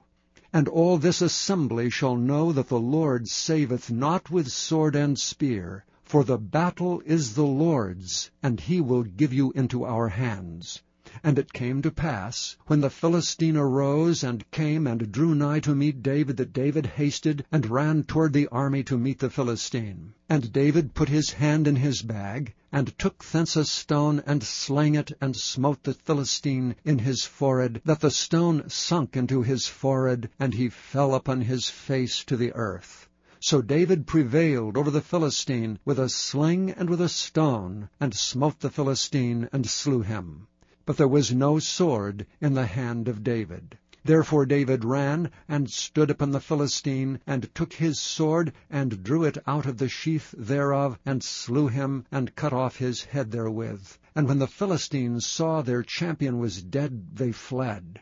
And the men of Israel and of Judah arose and shouted, and pursued the Philistines until thou come to the valley, and to the gates of Eklon. And the wounded of the Philistines fell down by the way to Shearaim, even unto Gath and unto Ekron. And the children of Israel returned from chasing after the Philistines, and they spoiled their tents. And David took the head of the Philistine, and brought it to Jerusalem. But he put his armor in his tent. And when Saul saw David go forth against the Philistine, he said unto Abner, the captain of the host, Abner, whose son is this youth? And Abner said, As thy soul liveth, O king, I cannot tell. And the king said, Enquire thou whose son the stripling is. And as David returned from the slaughter of the Philistine, Abner took him, and brought him before Saul with the head of the Philistine in his hand. And Saul said to him, Whose son art thou, thou young man? And David answered, I am the son of thy servant Jesse the Bethlehemite. Chapter 18. And it came to pass, when he had made an end of speaking unto Saul, that the soul of Jonathan was knit with the soul of David, and Jonathan loved him as his own soul. And Saul took him that day, and would let him go no more home to his father's house. Then Jonathan and David made a covenant, because he loved him as his own soul. And Jonathan stripped himself of the robe that was upon him, and gave it to David, and his garments, even to his sword, and to his bow, and to his girdle. And David went out whithersoever Saul sent him, and behaved himself wisely. And Saul set him over the men of war, and he was accepted in the sight of all the people, and also in the sight of Saul's servants. And it came to pass, as they came, when David was returned from the slaughter of the Philistines, that the women came out of all cities of Israel, singing and dancing, to meet King Saul with tabrets, with joy and with instruments of music. And the women answered one another as they played, and said, Saul hath slain his thousands, and David his 10,000s. And Saul was very wroth, and the saying displeased him. And he said, They have ascribed unto David 10,000s, and to me they have ascribed but thousands. And what can he have more but the kingdom? And Saul eyed David from that day and forward.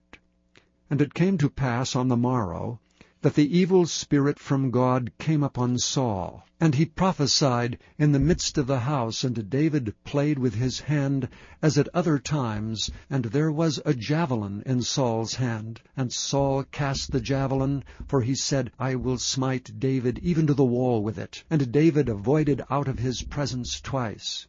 And Saul was afraid of David, because the Lord was with him, and he was departed from Saul. Therefore Saul removed him from him, and made him his captain over 1,000. And he went out and came in before the people.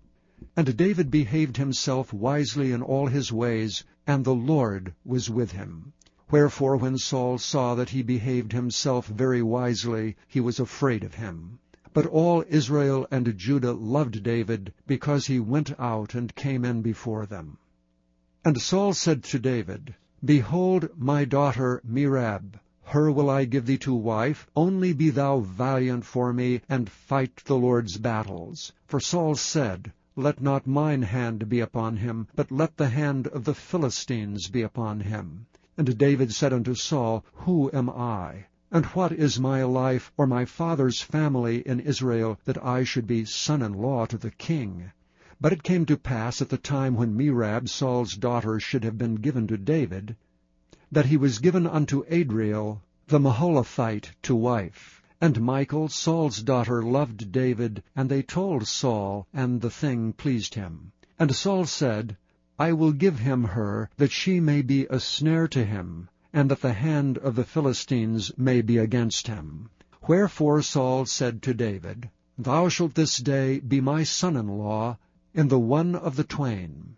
And Saul commanded his servants, saying, Commune with David secretly, and say, Behold, the king hath delight in thee, and all his servants love thee.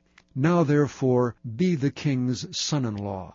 And Saul's servants spake those words in the ears of David. And David said, Seemeth it to you a light thing to be a king's son-in-law, seeing that I am a poor man, and lightly esteemed?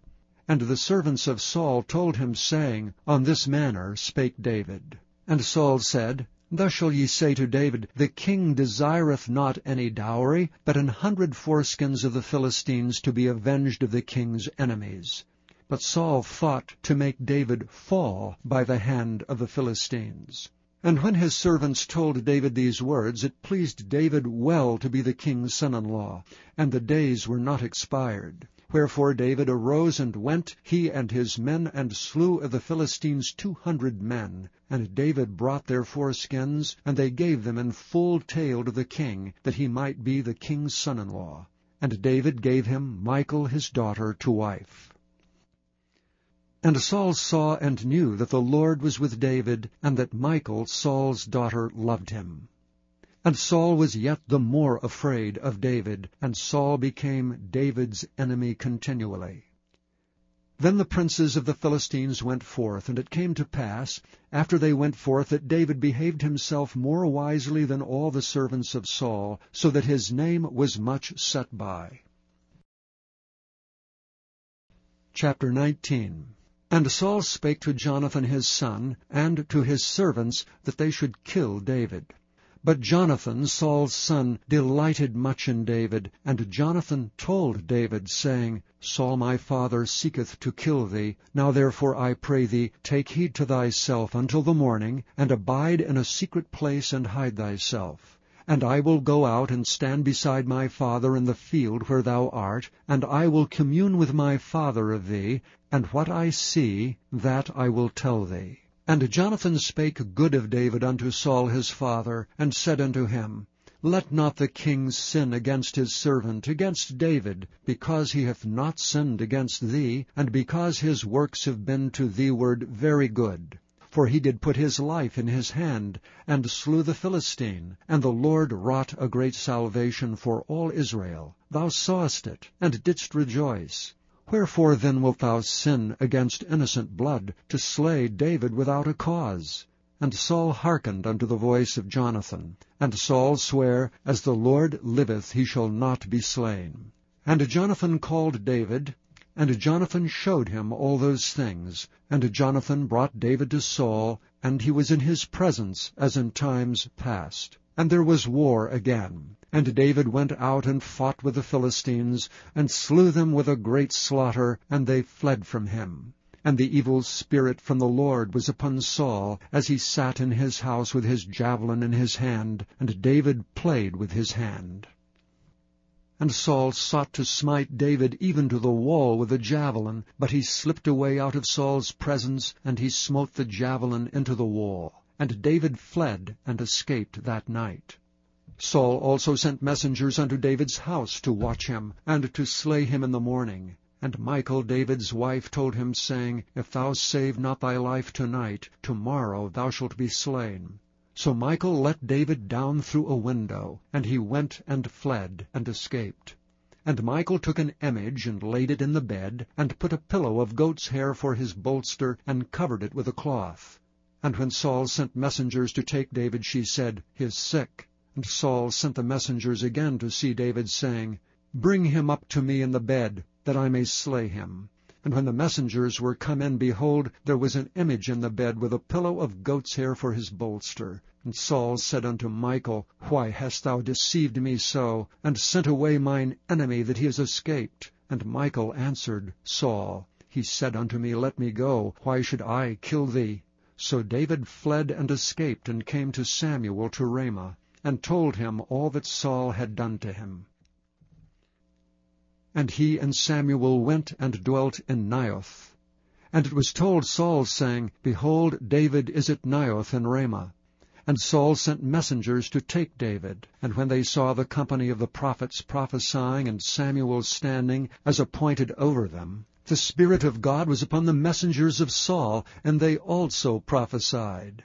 And when it was told Saul, he sent other messengers, and they prophesied likewise. And Saul sent messengers again the third time, and they prophesied also. Then went he also to Ramah, and came to a great well that is in Siku. And he asked and said, Where are Samuel and David? And one said, Behold, they be at Naioth in Ramah. And he went thither to Naioth in Ramah, and the Spirit of God was upon him also. And he went on and prophesied until he came to Naioth in Ramah. And he stripped off his clothes also, and prophesied before Samuel in like manner, and lay down naked all that day and all that night. Wherefore they say, Is Saul also among the prophets? Chapter 20. And David fled from Naioth in Ramah, and came and said before Jonathan, What have I done? What is mine iniquity, and what is my sin before thy father, that he seeketh my life?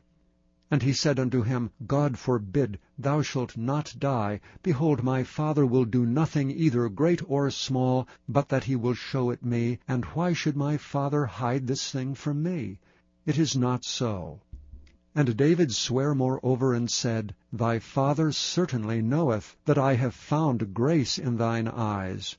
And he saith, Let not Jonathan know this, lest he be grieved. But truly as the Lord liveth, and as thy soul liveth, there is but a step between me and death. Then said Jonathan unto David, Whatsoever thy soul desireth, I will even do it for thee.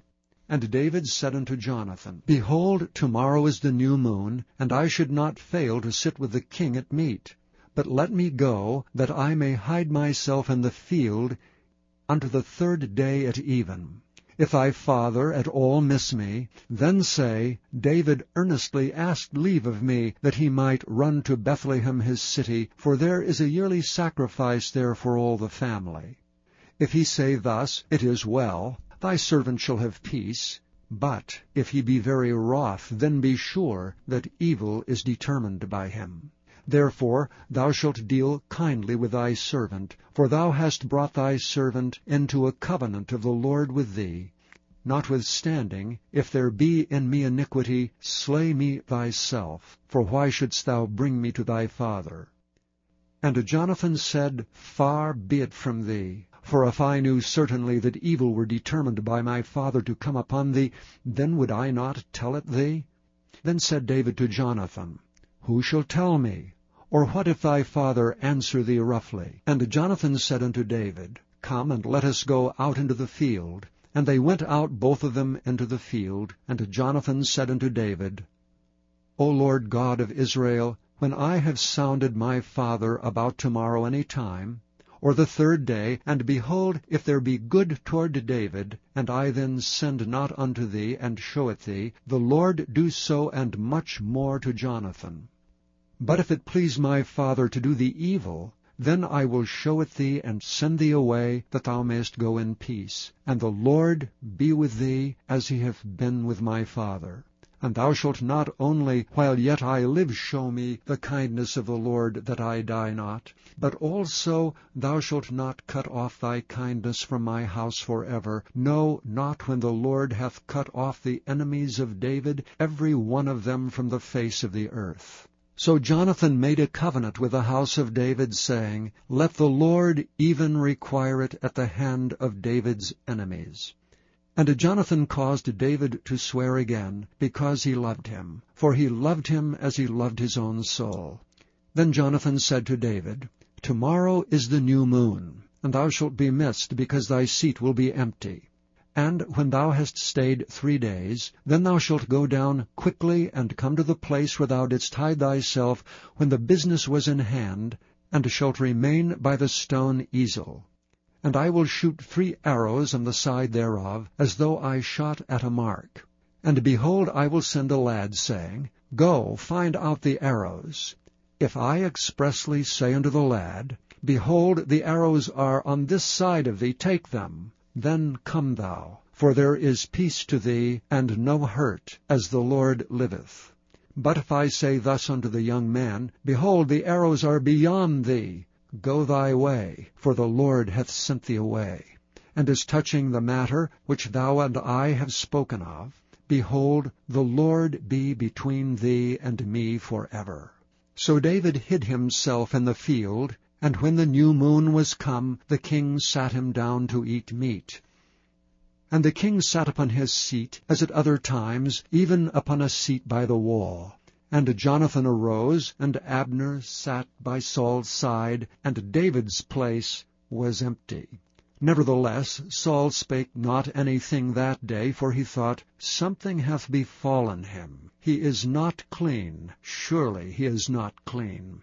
And it came to pass on the morrow, which was the 2nd day of the month, that David's place was empty. And Saul said unto Jonathan his son, Wherefore cometh not the son of Jesse to meat, neither yesterday nor today?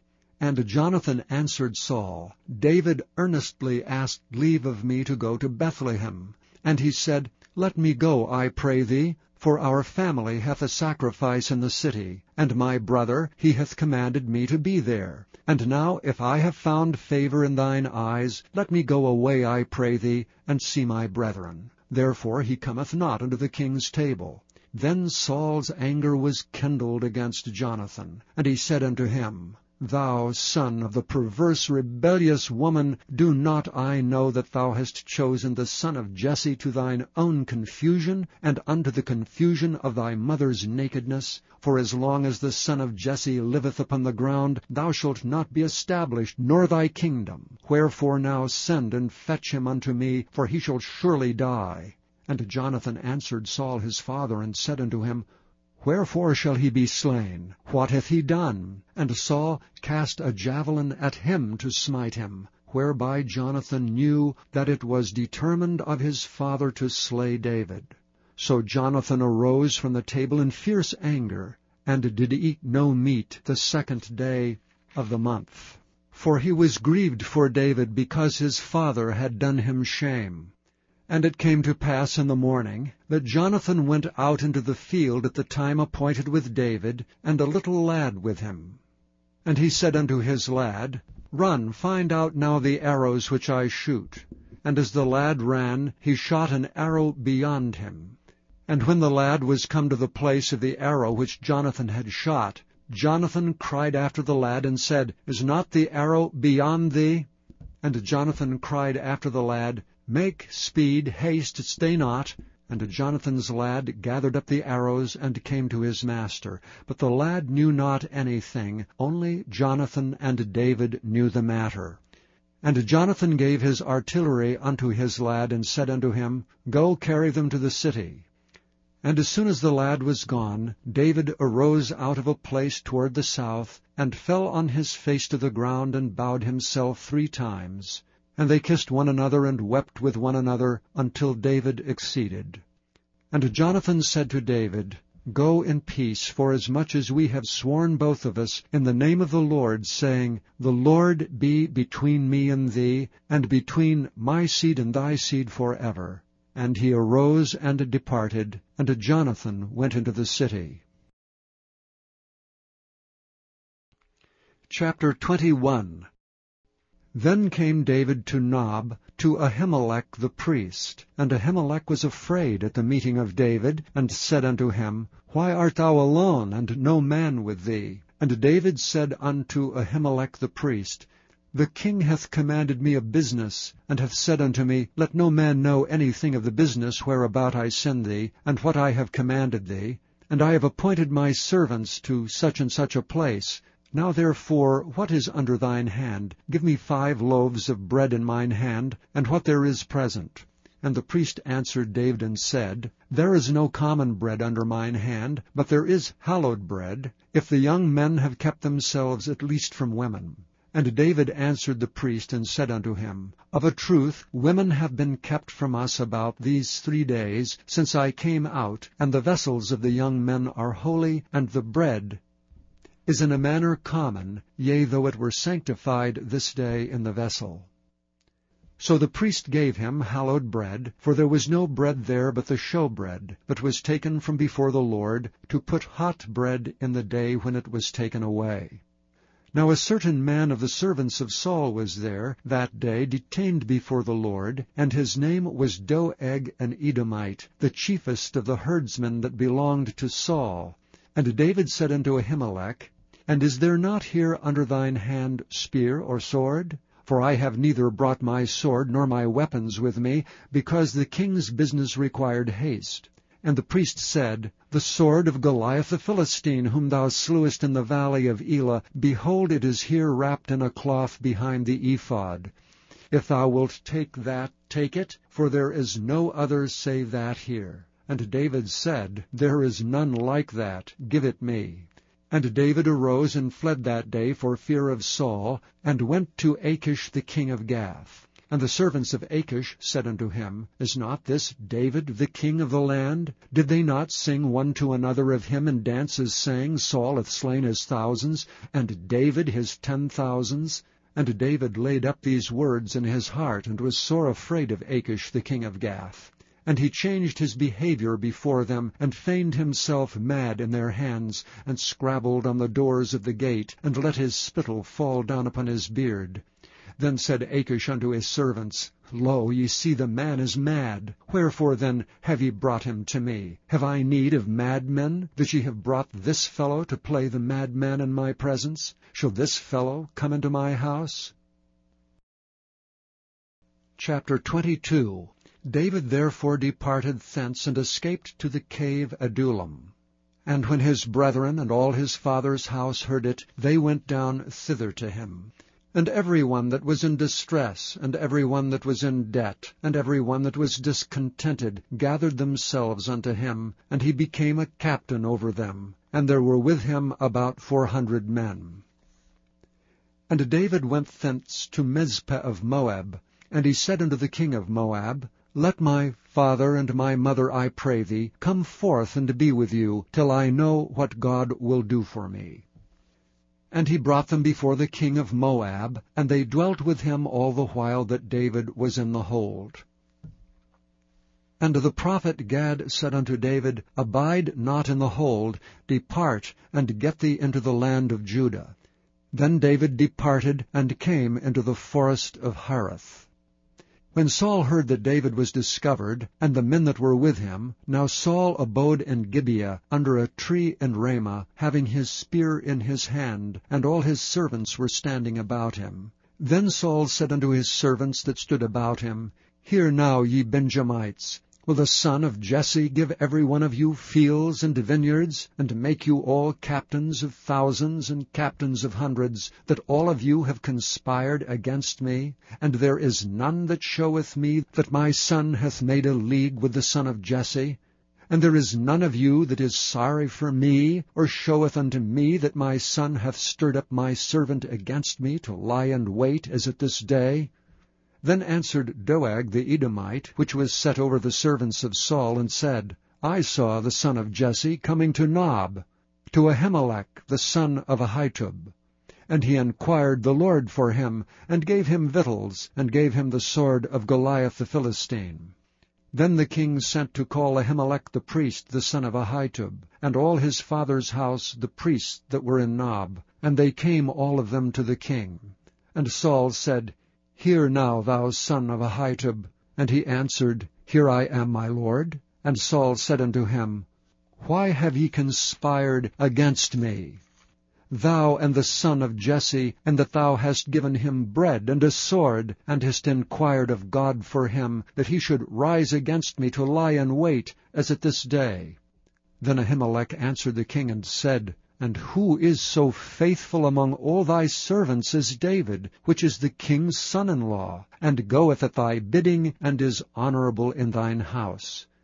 Did I then begin to inquire of God for him? Be it far from me. Let not the king impute anything unto his servant, nor to all the house of my father, for thy servant knew nothing of all this, less or more. And the king said, Thou shalt surely die, Ahimelech, thou and all thy father's house. And the king said unto the footmen that stood about him, Turn and slay the priests of the Lord, because their hand also is with David, and because they knew when he fled, and did not show it to me. But the servants of the king would not put forth their hand to fall upon the priests of the Lord. And the king said to Doeg, Turn thou and fall upon the priests. And Doeg the Edomite turned and fell upon the priests, and slew on that day 75 persons that did wear a linen ephod. And Nob, the city of the priests, smote he with the edge of the sword, both men and women, children and sucklings, and oxen and asses and sheep, with the edge of the sword. And one of the sons of Ahimelech, the son of Ahitub, named Abiathar, escaped, and fled after David. And Abiathar showed David that Saul had slain the Lord's priests. And David said unto Abiathar, I knew it that day, when Doeg the Edomite was there, that he would surely tell Saul, I have occasioned the death of all the persons of thy father's house. Abide thou with me, fear not, for he that seeketh my life seeketh thy life. But with me thou shalt be in safeguard.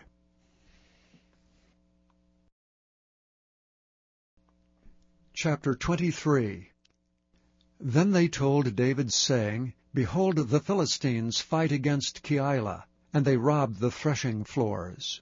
Therefore David inquired of the Lord, saying, Shall I go and smite these Philistines? And the Lord said unto David, Go and smite the Philistines, and save Keilah. And David's men said unto him, Behold, we be afraid here in Judah. How much more then if we come to Keilah, against the armies of the Philistines? Then David inquired of the Lord yet again, and the Lord answered him and said, Arise, go down to Keilah, for I will deliver the Philistines into thine hand. So David and his men went to Keilah, and fought with the Philistines, and brought away their cattle, and smote them with a great slaughter. So David saved the inhabitants of Keilah. And it came to pass, when Abiathar the son of Ahimelech fled to David, to Keilah, that he came down with an ephod in his hand. And it was told Saul that David was come to Keilah, And Saul said, God hath delivered him into mine hand, for he is shut in by entering into a town that hath gates and bars. And Saul called all the people together to war, to go down to Keilah, to besiege David and his men. And David knew that Saul secretly practiced mischief against him. And he said to Abiathar the priest, Bring hither the ephod. Then said David, O Lord God of Israel, thy servant hath certainly heard that Saul seeketh to come to Keilah to destroy the city for my sake. Will the men of Keilah deliver me up into his hand? Will Saul come down as thy servant hath heard? O Lord God of Israel, I beseech thee, tell thy servant. And the Lord said, He will come down. Then said David, Will the men of Keilah deliver me and my men into the hand of Saul? And the Lord said, They will deliver thee up.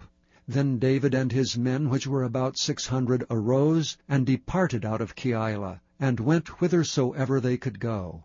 And it was told Saul that David was escaped from Keilah, and he forbare to go forth. And David abode in the wilderness and strongholds, and remained in a mountain in the wilderness of Ziph. And Saul sought him every day, but God delivered him not into his hand. And David saw that Saul was come out to seek his life, and David was in the wilderness of Ziph in a wood. And Jonathan Saul's son arose and went to David into the wood, and strengthened his hand in God. And he said unto him, Fear not, for the hand of Saul my father shall not find thee, and thou shalt be king over Israel, and I shall be next unto thee, and that also Saul my father knoweth. And they two made a covenant before the Lord, and David abode in the wood, and Jonathan went to his house. Then came up the Ziphites to Saul to Gibeah, saying, Doth not David hide himself with us in strongholds, in the wood, in the hill of Hachilah, which is on the south of Jeshimon? Now therefore, O king, come down according to all the desire of thy soul to come down, and our part shall be to deliver him into the king's hand. And Saul said, Blessed be ye of the Lord, for ye have compassion on me. Go, I pray you, prepare yet, and know and see his place where his haunt is, and who hath seen him there. For it is told me that he dealeth very subtly. See therefore, and take knowledge of all the lurking places where he hideth himself, and come ye again to me with a certainty, and I will go with you. And it shall come to pass, if he be in the land, that I will search him out throughout all the thousands of Judah. And they arose and went to Ziph before Saul. But David and his men were in the wilderness of Maon, in the plain on the south of Jeshimon. Saul also and his men went to seek him, and they told David, wherefore he came down into a rock, and abode in the wilderness of Maon. And when Saul heard that, he pursued after David in the wilderness of Maon. And Saul went on this side of the mountain, and David and his men on that side of the mountain. And David made haste to get away for fear of Saul, for Saul and his men compassed David and his men round about to take them. But there came a messenger unto Saul, saying, Haste thee and come, for the Philistines have invaded the land. Wherefore Saul returned from pursuing after David, and went against the Philistines. Therefore they called that place Selahem Melekoth. And David went up from thence, and dwelt in the strongholds at Engedi. Chapter 24. And it came to pass, when Saul was returned from following the Philistines, that it was told him, saying, Behold, David is in the wilderness of Engedi. Then Saul took 3,000 chosen men out of all Israel, and went to seek David and his men upon the rocks of the wild goats. And he came to the sheepcotes by the way, where was a cave. And Saul went in to cover his feet, and David and his men remained in the sides of the cave. And the men of David said unto him, Behold, the day of which the Lord said unto thee, Behold, I will deliver thine enemy into thine hand, that thou mayest do to him as it shall seem good unto thee. Then David arose and cut off the skirt of Saul's robe privily. And it came to pass afterward that David's heart smote him, because he had cut off Saul's skirt. And he said unto his men, The Lord forbid that I should do this thing unto my master, the Lord's anointed, to stretch forth mine hand against him, seeing he is the anointed of the Lord. So David stayed his servants with these words, and suffered them not to rise against Saul. But Saul rose up out of the cave, and went on his way. David also arose afterward, and went out of the cave, and cried after Saul, saying, My lord the king. And when Saul looked behind him, David stooped with his face to the earth, and bowed himself. And David said to Saul, Wherefore hearest thou men's words, saying, Behold, David seeketh thy hurt? Behold, this day thine eyes have seen how that the Lord had delivered thee today into mine hand in the cave, and some bade me kill thee, but mine eye spared thee. And I said, I will not put forth mine hand against my Lord, for he is the Lord's anointed. Moreover, my father, see the skirt of thy robe in my hand. For in that I cut off the skirt of thy robe, and killed thee not, know thou and see that there is neither evil nor transgression in mine hand, and I have not sinned against thee. Yet thou huntest my soul to take it. The Lord judge between me and thee, and the Lord avenge me of thee, but mine hand shall not be upon thee. As saith the proverb of the ancients, wickedness proceedeth from the wicked, but mine hand shall not be upon thee. After whom is the king of Israel come out? After whom dost thou pursue? After a dead dog, after a flea. The Lord therefore be judge, and judge between me and thee, and see and plead my cause, and deliver me out of thine hand. And it came to pass, when David had made an end of speaking these words unto Saul, that Saul said, Is this thy voice, my son David? And Saul lifted up his voice and wept. And he said to David, Thou art more righteous than I, for thou hast rewarded me good, whereas I have rewarded thee evil. And thou hast showed this day how that thou hast dealt well with me, forasmuch as when the Lord had delivered me into thine hand, thou killedst me not. For if a man find his enemy, will he let him go well away? Wherefore the Lord reward thee good, for that thou hast done unto me this day.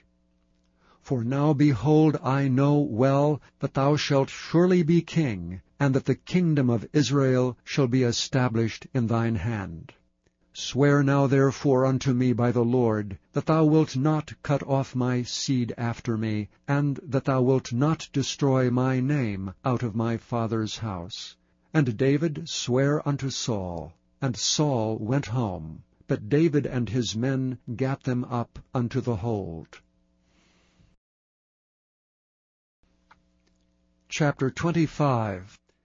And Samuel died, and all the Israelites were gathered together, and lamented him, and buried him in his house at Ramah. And David arose, and went down to the wilderness of Paran. And there was a man in Maon, whose possessions were in Carmel. And the man was very great, and he had 3,000 sheep and 1,000 goats, and he was shearing his sheep in Carmel. Now the name of the man was Nabal, and the name of his wife Abigail. And she was a woman of good understanding, and of a beautiful countenance. But the man was churlish and evil in his doings, and he was of the house of Caleb. And David heard in the wilderness that Nabal did shear his sheep. And David sent out 10 young men. And David said unto the young men, Get you up to Carmel, and go to Nabal, and greet him in my name. And thus shall ye say to him that liveth in prosperity, Peace be both to thee, and peace be to thine house, and peace be unto all that thou hast. And now I have heard that thou hast shearers. Now thy shepherds which were with us, we hurt them not, neither was there aught missing unto them all the while they were in Carmel. Ask thy young men, and they will show thee. Wherefore let the young men find favor in thine eyes. For we come in a good day. Give, I pray thee, whatsoever cometh to thine hand unto thy servants and to thy son David. And when David's young men came, they spake to Nabal according to all those words in the name of David, and ceased. And Nabal answered David's servants and said, Who is David, and who is the son of Jesse? There be many servants nowadays that break away, every man from his master. Shall I then take my bread, and my water, and my flesh that I have killed from my shearers, and give it unto men whom I know not whence they be? So David's young men turned their way, and went again, and came, and told him all those sayings. And David said unto his men, Gird ye on every man his sword. And they girded on every man his sword, and David also girded on his sword. And there went up after David about 400 men, and 200 abode by the stuff. But one of the young men told Abigail, Nabal's wife, saying, Behold, David sent messengers out of the wilderness to salute our master, and he railed on them. But the men were very good unto us, and we were not hurt, neither missed we anything, as long as we were conversant with them when we were in the fields. They were a wall unto us both by night and day, all the while we were with them keeping the sheep. Now therefore know and consider what thou wilt do, for evil is determined against our master and against all his household. For he is such a son of Belial that a man cannot speak to him.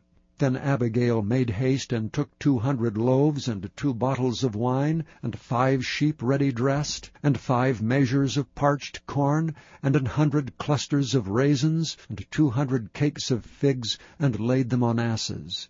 And she said unto her servants, Go on before me, behold, I come after you. But she told not her husband Nabal.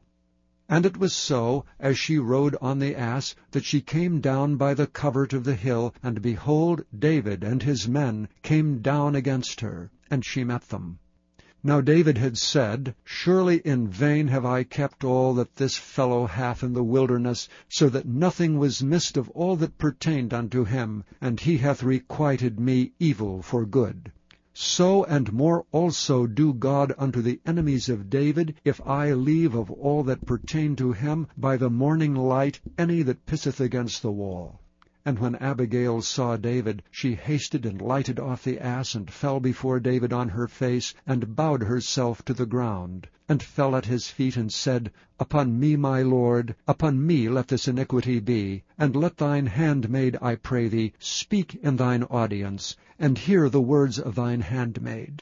Let not my lord, I pray thee, regard this man of Belial, even Nabal, for as his name is, so is he. Nabal is his name, and folly is with him. But I thine handmaid saw not the young men of my lord, whom thou didst send. Now therefore, my lord, as the Lord liveth, and as thy soul liveth, seeing the Lord hath withholden thee from coming to shed blood, and from avenging thyself with thine own hand, now let thine enemies, and they that seek evil to my lord, be as Nabal. And now this blessing which thine handmaid hath brought unto my lord, let it even be given unto the young men that follow my lord. I pray thee, forgive the trespass of thine handmaid, for the Lord will surely make my lord a sure house, because my lord fighteth the battles of the Lord, and evil hath not been found in thee all thy days. Yet a man is risen to pursue thee, and to seek thy soul. But the soul of my Lord shall be bound in the bundle of life with the Lord thy God. And the souls of thine enemies, them shall he sling out, as out of the middle of a sling.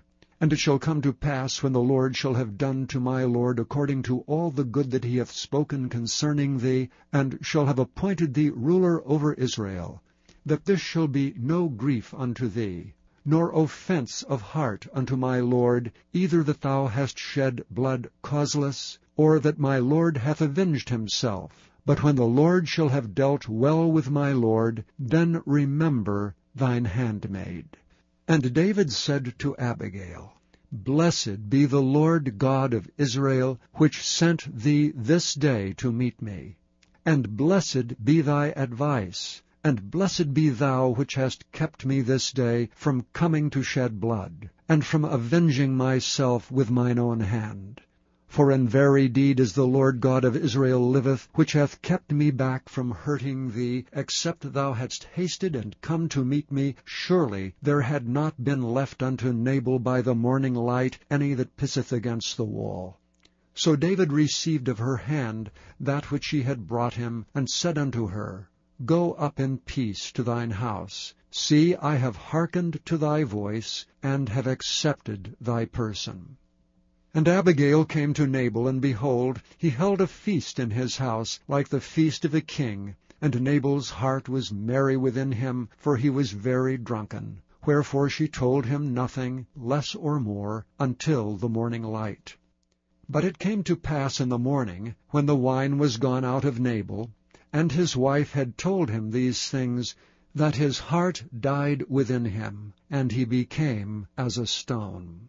And it came to pass about 10 days after, that the Lord smote Nabal, that he died. And when David heard that Nabal was dead, he said, Blessed be the Lord, that hath pleaded the cause of my reproach from the hand of Nabal, and hath kept his servant from evil. For the Lord hath returned the wickedness of Nabal upon his own head. And David sent and communed with Abigail, to take her to him to wife. And when the servants of David were come to Abigail to Carmel, they spake unto her, saying, David sent us unto thee, to take thee to him to wife. And she arose, and bowed herself on her face to the earth, and said, Behold, let thine handmaid be a servant to wash the feet of the servants of my lord. And Abigail hasted, and arose, and rode upon an ass with 5 damsels of hers that went after her. And she went after the messengers of David, and became his wife. David also took Ahinoam of Jezreel, and they were also both of them his wives. But Saul had given Michal his daughter, David's wife, to Phalti the son of Laish, which was of Gallim. Chapter 26. And the Ziphites came unto Saul to Gibeah, saying, Doth not David hide himself in the hill of Hachilah, which is before Jeshimon? Then Saul arose and went down to the wilderness of Ziph, having 3,000 chosen men of Israel with him, to seek David in the wilderness of Ziph.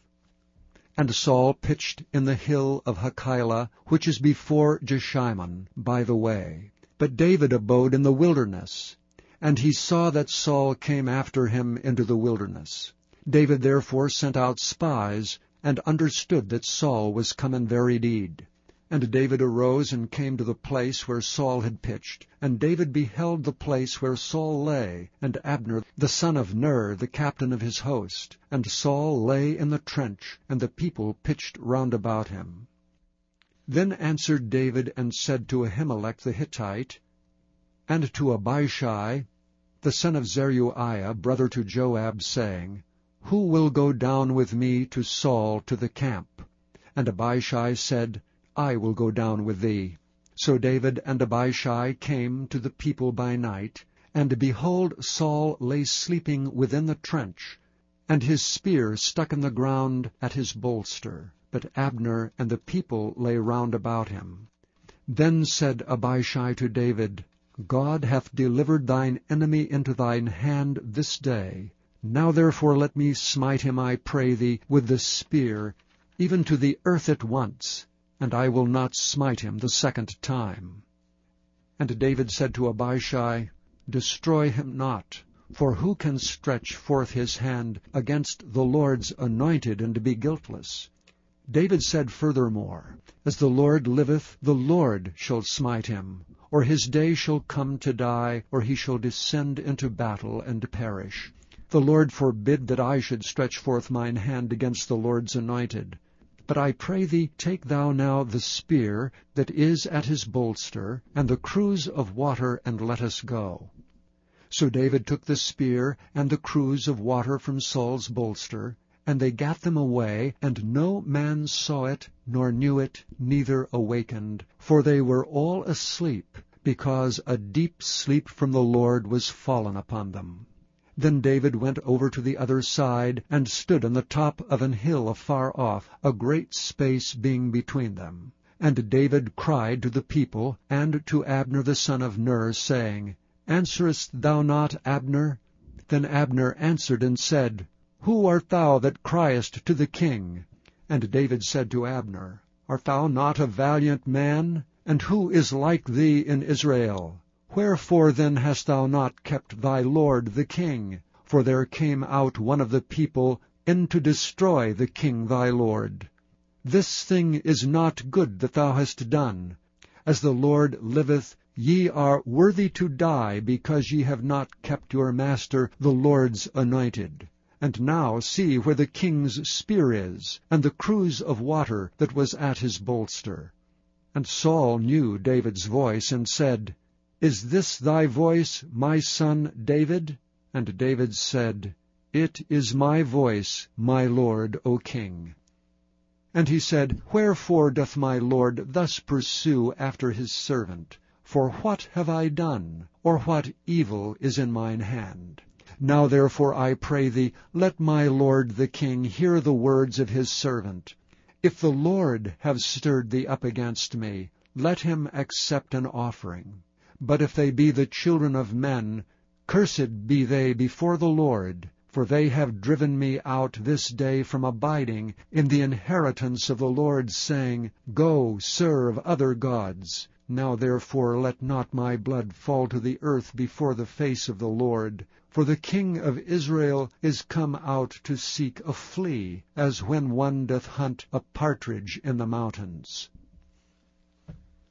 Then said Saul, I have sinned.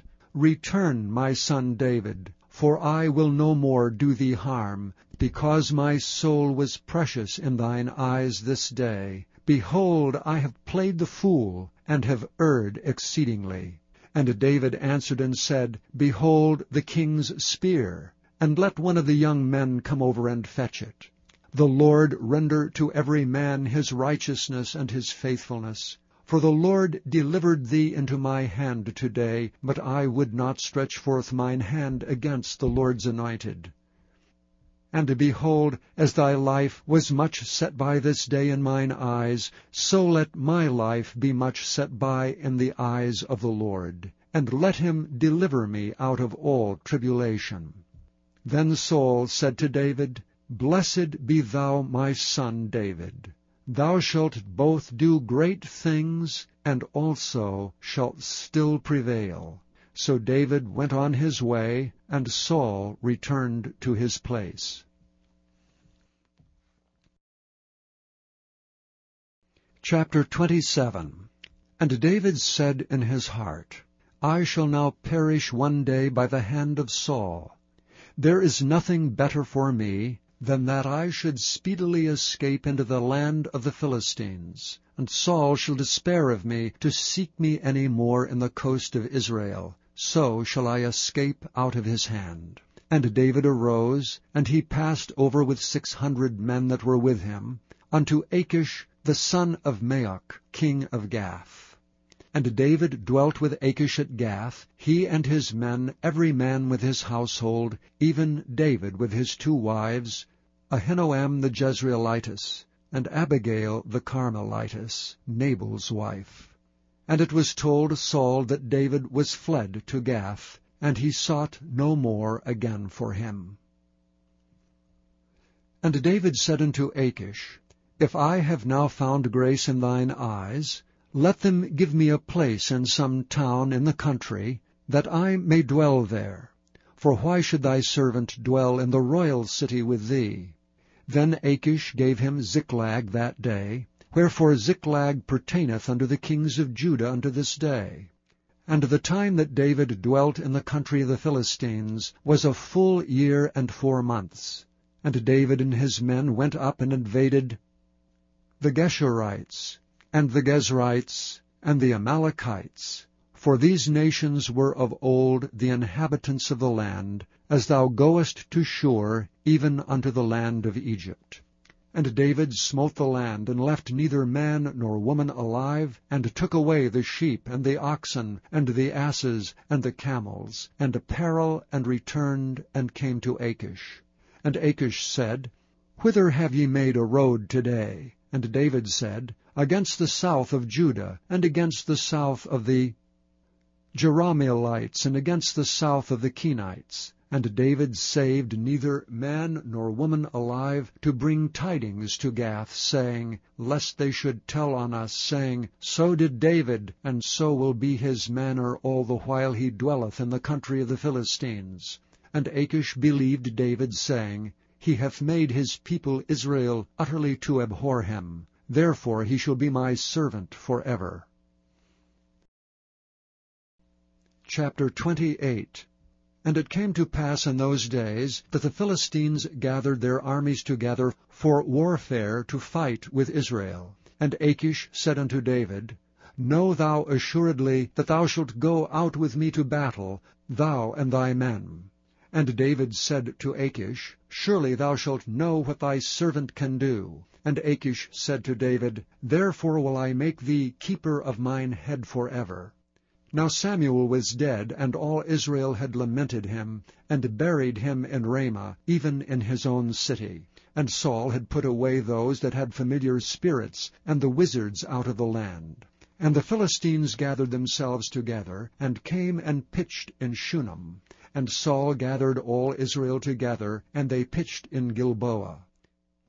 And when Saul saw the host of the Philistines, he was afraid, and his heart greatly trembled. And when Saul inquired of the Lord answered him not, neither by dreams, nor by Urim, nor by prophets. Then said Saul unto his servants, Seek me a woman that hath a familiar spirit, that I may go to her and inquire of her. And his servants said to him, Behold, there is a woman that hath a familiar spirit at Endor. And Saul disguised himself, and put on other raiment. And he went, and 2 men with him, and they came to the woman by night. And he said, I pray thee, divine unto me by the familiar spirit, and bring me him up, whom I shall name unto thee. And the woman said unto him, Behold, thou knowest what Saul hath done, how he hath cut off those that have familiar spirits, and the wizards out of the land. Wherefore then layest thou a snare for my life, to cause me to die? And Saul sware to her by the Lord, saying, As the Lord liveth, there shall no punishment happen to thee for this thing. Then said the woman, Whom shall I bring up unto thee? And he said, Bring me up Samuel. And when the woman saw Samuel, she cried with a loud voice. And the woman spake to Saul, saying, Why hast thou deceived me? For thou art Saul. And the king said unto her, Be not afraid, for what sawest thou? And the woman said unto Saul, I saw gods ascending out of the earth. And he said unto her, What form is he of? And she said, An old man cometh up, and he is covered with a mantle. And Saul perceived that it was Samuel. And he stooped with his face to the ground, and bowed himself. And Samuel said to Saul, Why hast thou disquieted me to bring me up? And Saul answered, I am sore distressed, for the Philistines make war against me, and God is departed from me, and answereth me no more, neither by prophets, nor by dreams. Therefore I have called thee, that thou mayest make known unto me what I shall do. Then said Samuel, Wherefore then dost thou ask of me, seeing the Lord is departed from thee, and is become thine enemy? And the Lord hath done to him as he spake by me. For the Lord hath rent the kingdom out of thine hand, and given it to thy neighbor, even to David. Because thou obeyedst not the voice of the Lord, nor executedst his fierce wrath upon Amalek. Therefore hath the Lord done this thing unto thee this day. Moreover the Lord will also deliver Israel with thee into the hand of the Philistines, and tomorrow shalt thou and thy sons be with me. The Lord also shall deliver the host of Israel into the hand of the Philistines. Then Saul fell straightway all along the earth, and was sore afraid because of the words of Samuel. And there was no strength in him, for he had eaten no bread all the day, nor all the night. And the woman came unto Saul, and saw that he was sore troubled, and said unto him, Behold, thine handmaid hath obeyed thy voice, and I have put my life in my hand, and have hearkened unto thy words, which thou speakest unto me. Now therefore I pray thee, hearken thou also unto the voice of thine handmaid, and let me set a morsel of bread before thee, and eat, that thou mayest have strength when thou goest on thy way. But he refused, and said, I will not eat. But his servants together with the woman compelled him, and he hearkened unto their voice. So he arose from the earth, and sat upon the bed. And the woman had a fat calf in the house, and she hasted and killed it, and took flour, and kneaded it, and did bake unleavened bread thereof.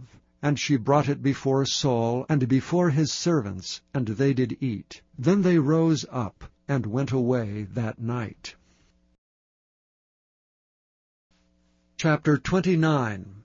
Now the Philistines gathered together all their armies to Aphek, and the Israelites pitched by a fountain which is in Jezreel.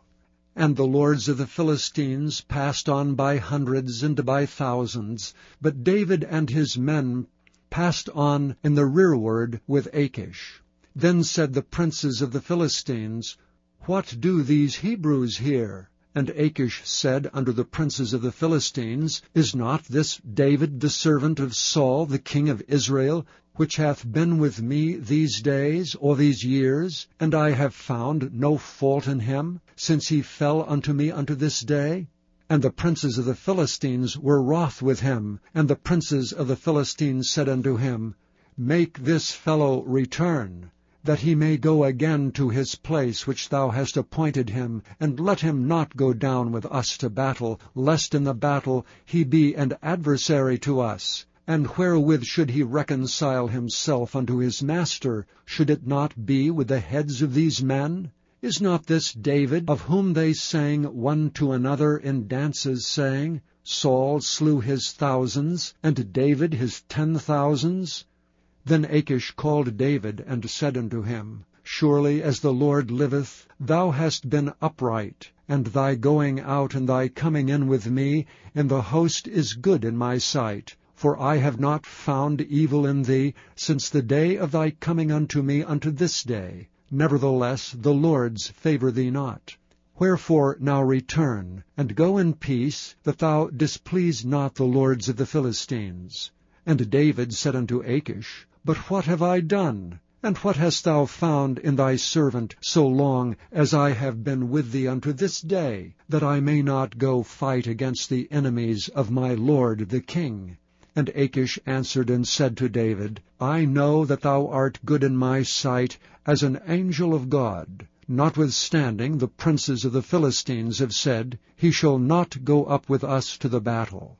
Wherefore now rise up early in the morning with thy master's servants that are come with thee, and as soon as ye be up early in the morning, and have light, depart. So David and his men rose up early to depart in the morning, to return into the land of the Philistines. And the Philistines went up to Jezreel. Chapter 30. And it came to pass, when David and his men were come to Ziklag, on the 3rd day, that the Amalekites had invaded the south, and Ziklag, and smitten Ziklag, and burned it with fire, and had taken away the women captives that were therein. They slew not any, either great or small, but carried them away, and went on their way. So David and his men came to the city, and behold, it was burned with fire, and their wives, and their sons, and their daughters were taken captives. Then David and the people that were with him lifted up their voice and wept, until they had no more power to weep. And David's 2 wives were taken captives, Ahinoam the Jezreelitess, and Abigail, the wife of Nabal the Carmelite. And David was greatly distressed, for the people spoke of stoning him, because the soul of all the people was grieved every man for his sons and for his daughters. But David encouraged himself in the Lord his God. And David said to Abiathar the priest, Ahimelech's son, I pray thee, bring me hither the ephod. And Abiathar brought thither the ephod to David. And David inquired at the Lord, saying, Shall I pursue after this troop? Shall I overtake them? And he answered him, Pursue, for thou shalt surely overtake them, and without fail recover all. So David went, he and the 600 men that were with him, and came to the brook Besor, where those that were left behind stayed. But David pursued, he and 400 men, for 200 abode behind, which were so faint that they could not go over the brook Besor. And they found an Egyptian in the field, and brought him to David, and gave him bread, and he did eat, and they made him drink water, and they gave him a piece of a cake of figs, and 2 clusters of raisins. And when he had eaten, his spirit came again to him, for he had eaten no bread, nor drunk any water 3 days and 3 nights. And David said unto him, To whom belongest thou? And whence art thou? And he said, I am a young man of Egypt, servant to an Amalekite, and my master left me because 3 days agone I fell sick.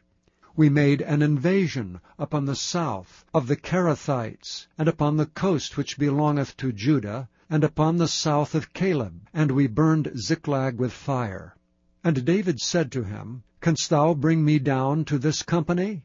And he said, Swear unto me by God, that thou wilt neither kill me, nor deliver me into the hands of my master, and I will bring thee down to this company. And when he had brought him down, behold, they were spread abroad upon all the earth, eating and drinking and dancing, because of all the great spoil they had taken out of the land of the Philistines and out of the land of Judah, even unto the evening of the next day. And there escaped not a man of them, save 400 young men, which rode upon camels and fled. And David recovered all that the Amalekites had carried away, and David rescued his 2 wives. And there was nothing lacking to them, neither small nor great, neither sons nor daughters, neither spoil, nor anything that they had taken to them. David recovered all. And David took all the flocks and the herds, which they drave before those other cattle, and said, This is David's spoil. And David came to the 200 men, which were so faint that they could not follow David, whom they had made also to abide at the brook Besor, and they went forth to meet David, and to meet the people that were with him. And when David came near to the people, he saluted them. Then answered all the wicked men, and men of Belial, of those that went with David, and said, Because they went not with us, we will not give them aught of the spoil that we have recovered, save to every man his wife and his children, that they may lead them away and depart. Then said David, Ye shall not do so, my brethren, with that which the Lord hath given us, who hath preserved us, and delivered the company that came against us into our hand. For who will hearken unto you in this matter? But as his part is that goeth down to the battle, so shall his part be that tarrieth by the stuff. They shall part alike. And it was so from that day forward, that he made it a statute and an ordinance for Israel unto this day. And when David came to Ziklag, he sent of the spoil unto the elders of Judah, even to his friends, saying, Behold, a present for you of the spoil of the enemies of the Lord, to them which were in Bethel, and to them which were in South Ramoth, and to them that were in Jattir, and to them which were in Aroer, and to them which were in Siphmoth, and to them which were in Eshtemoa, and to them which were in Rachel, and to them which were in the cities of the Jerahmeelites, and to them which were in the cities of the Kenites, and to them which were in Hormah, and to them which were in Athak, and to them which were in Hebron, and to all the places where David himself and his men were wont to haunt. Chapter 31. Now the Philistines fought against Israel, and the men of Israel fled from before the Philistines, and fell down slain in Mount Gilboa. And the Philistines followed hard upon Saul and upon his sons. And the Philistines slew Jonathan, and Abinadab, and Malchishua, Saul's sons. And the battle went sore against Saul, and the archers hit him, and he was sore wounded of the archers. Then said Saul unto his armor-bearer, Draw thy sword, and thrust me through therewith, lest these uncircumcised come and thrust me through and abuse me. But his armor-bearer would not, for he was sore afraid. Therefore Saul took a sword, and fell upon it. And when his armor-bearer saw that Saul was dead, he fell likewise upon his sword, and died with him. So Saul died, and his 3 sons, and his armor-bearer, and all his men that same day together. And when the men of Israel that were on the other side of the valley, and they that were on the other side of Jordan, saw that the men of Israel fled, and that Saul and his sons were dead, they forsook the cities and fled, and the Philistines came and dwelt in them. And it came to pass on the morrow, when the Philistines came to strip the slain, that they found Saul and his 3 sons fallen in Mount Gilboa. And they cut off his head, and stripped off his armor, and sent into the land of the Philistines round about, to publish it in the house of their idols, and among the people. And they put his armor in the house of Ashtaroth, and they fastened his body to the wall of Bethshan. And when the inhabitants of Jabesh-Gilead heard of that which the Philistines had done to Saul, all the valiant men arose, and went all night, and took the body of Saul, and the bodies of his sons from the wall of Bethshan, and came to Jabesh, and burnt them there. And they took their bones, and buried them under a tree at Jabesh, and fasted 7 days. Thank you for listening to this recording of the King James Bible produced by Audio Scriptures International. Audio Scriptures International believes it is more important to spread the Word of God than to make a large profit. Please feel free to make copies of these recordings and distribute them freely so long as you adhere to the following guidelines. First, you may not charge any more than the cost to duplicate and send them. Secondly, you must make a complete copy of the recording, including this message. For commercial and fundraising distribution, please contact Audio Scriptures International for additional information.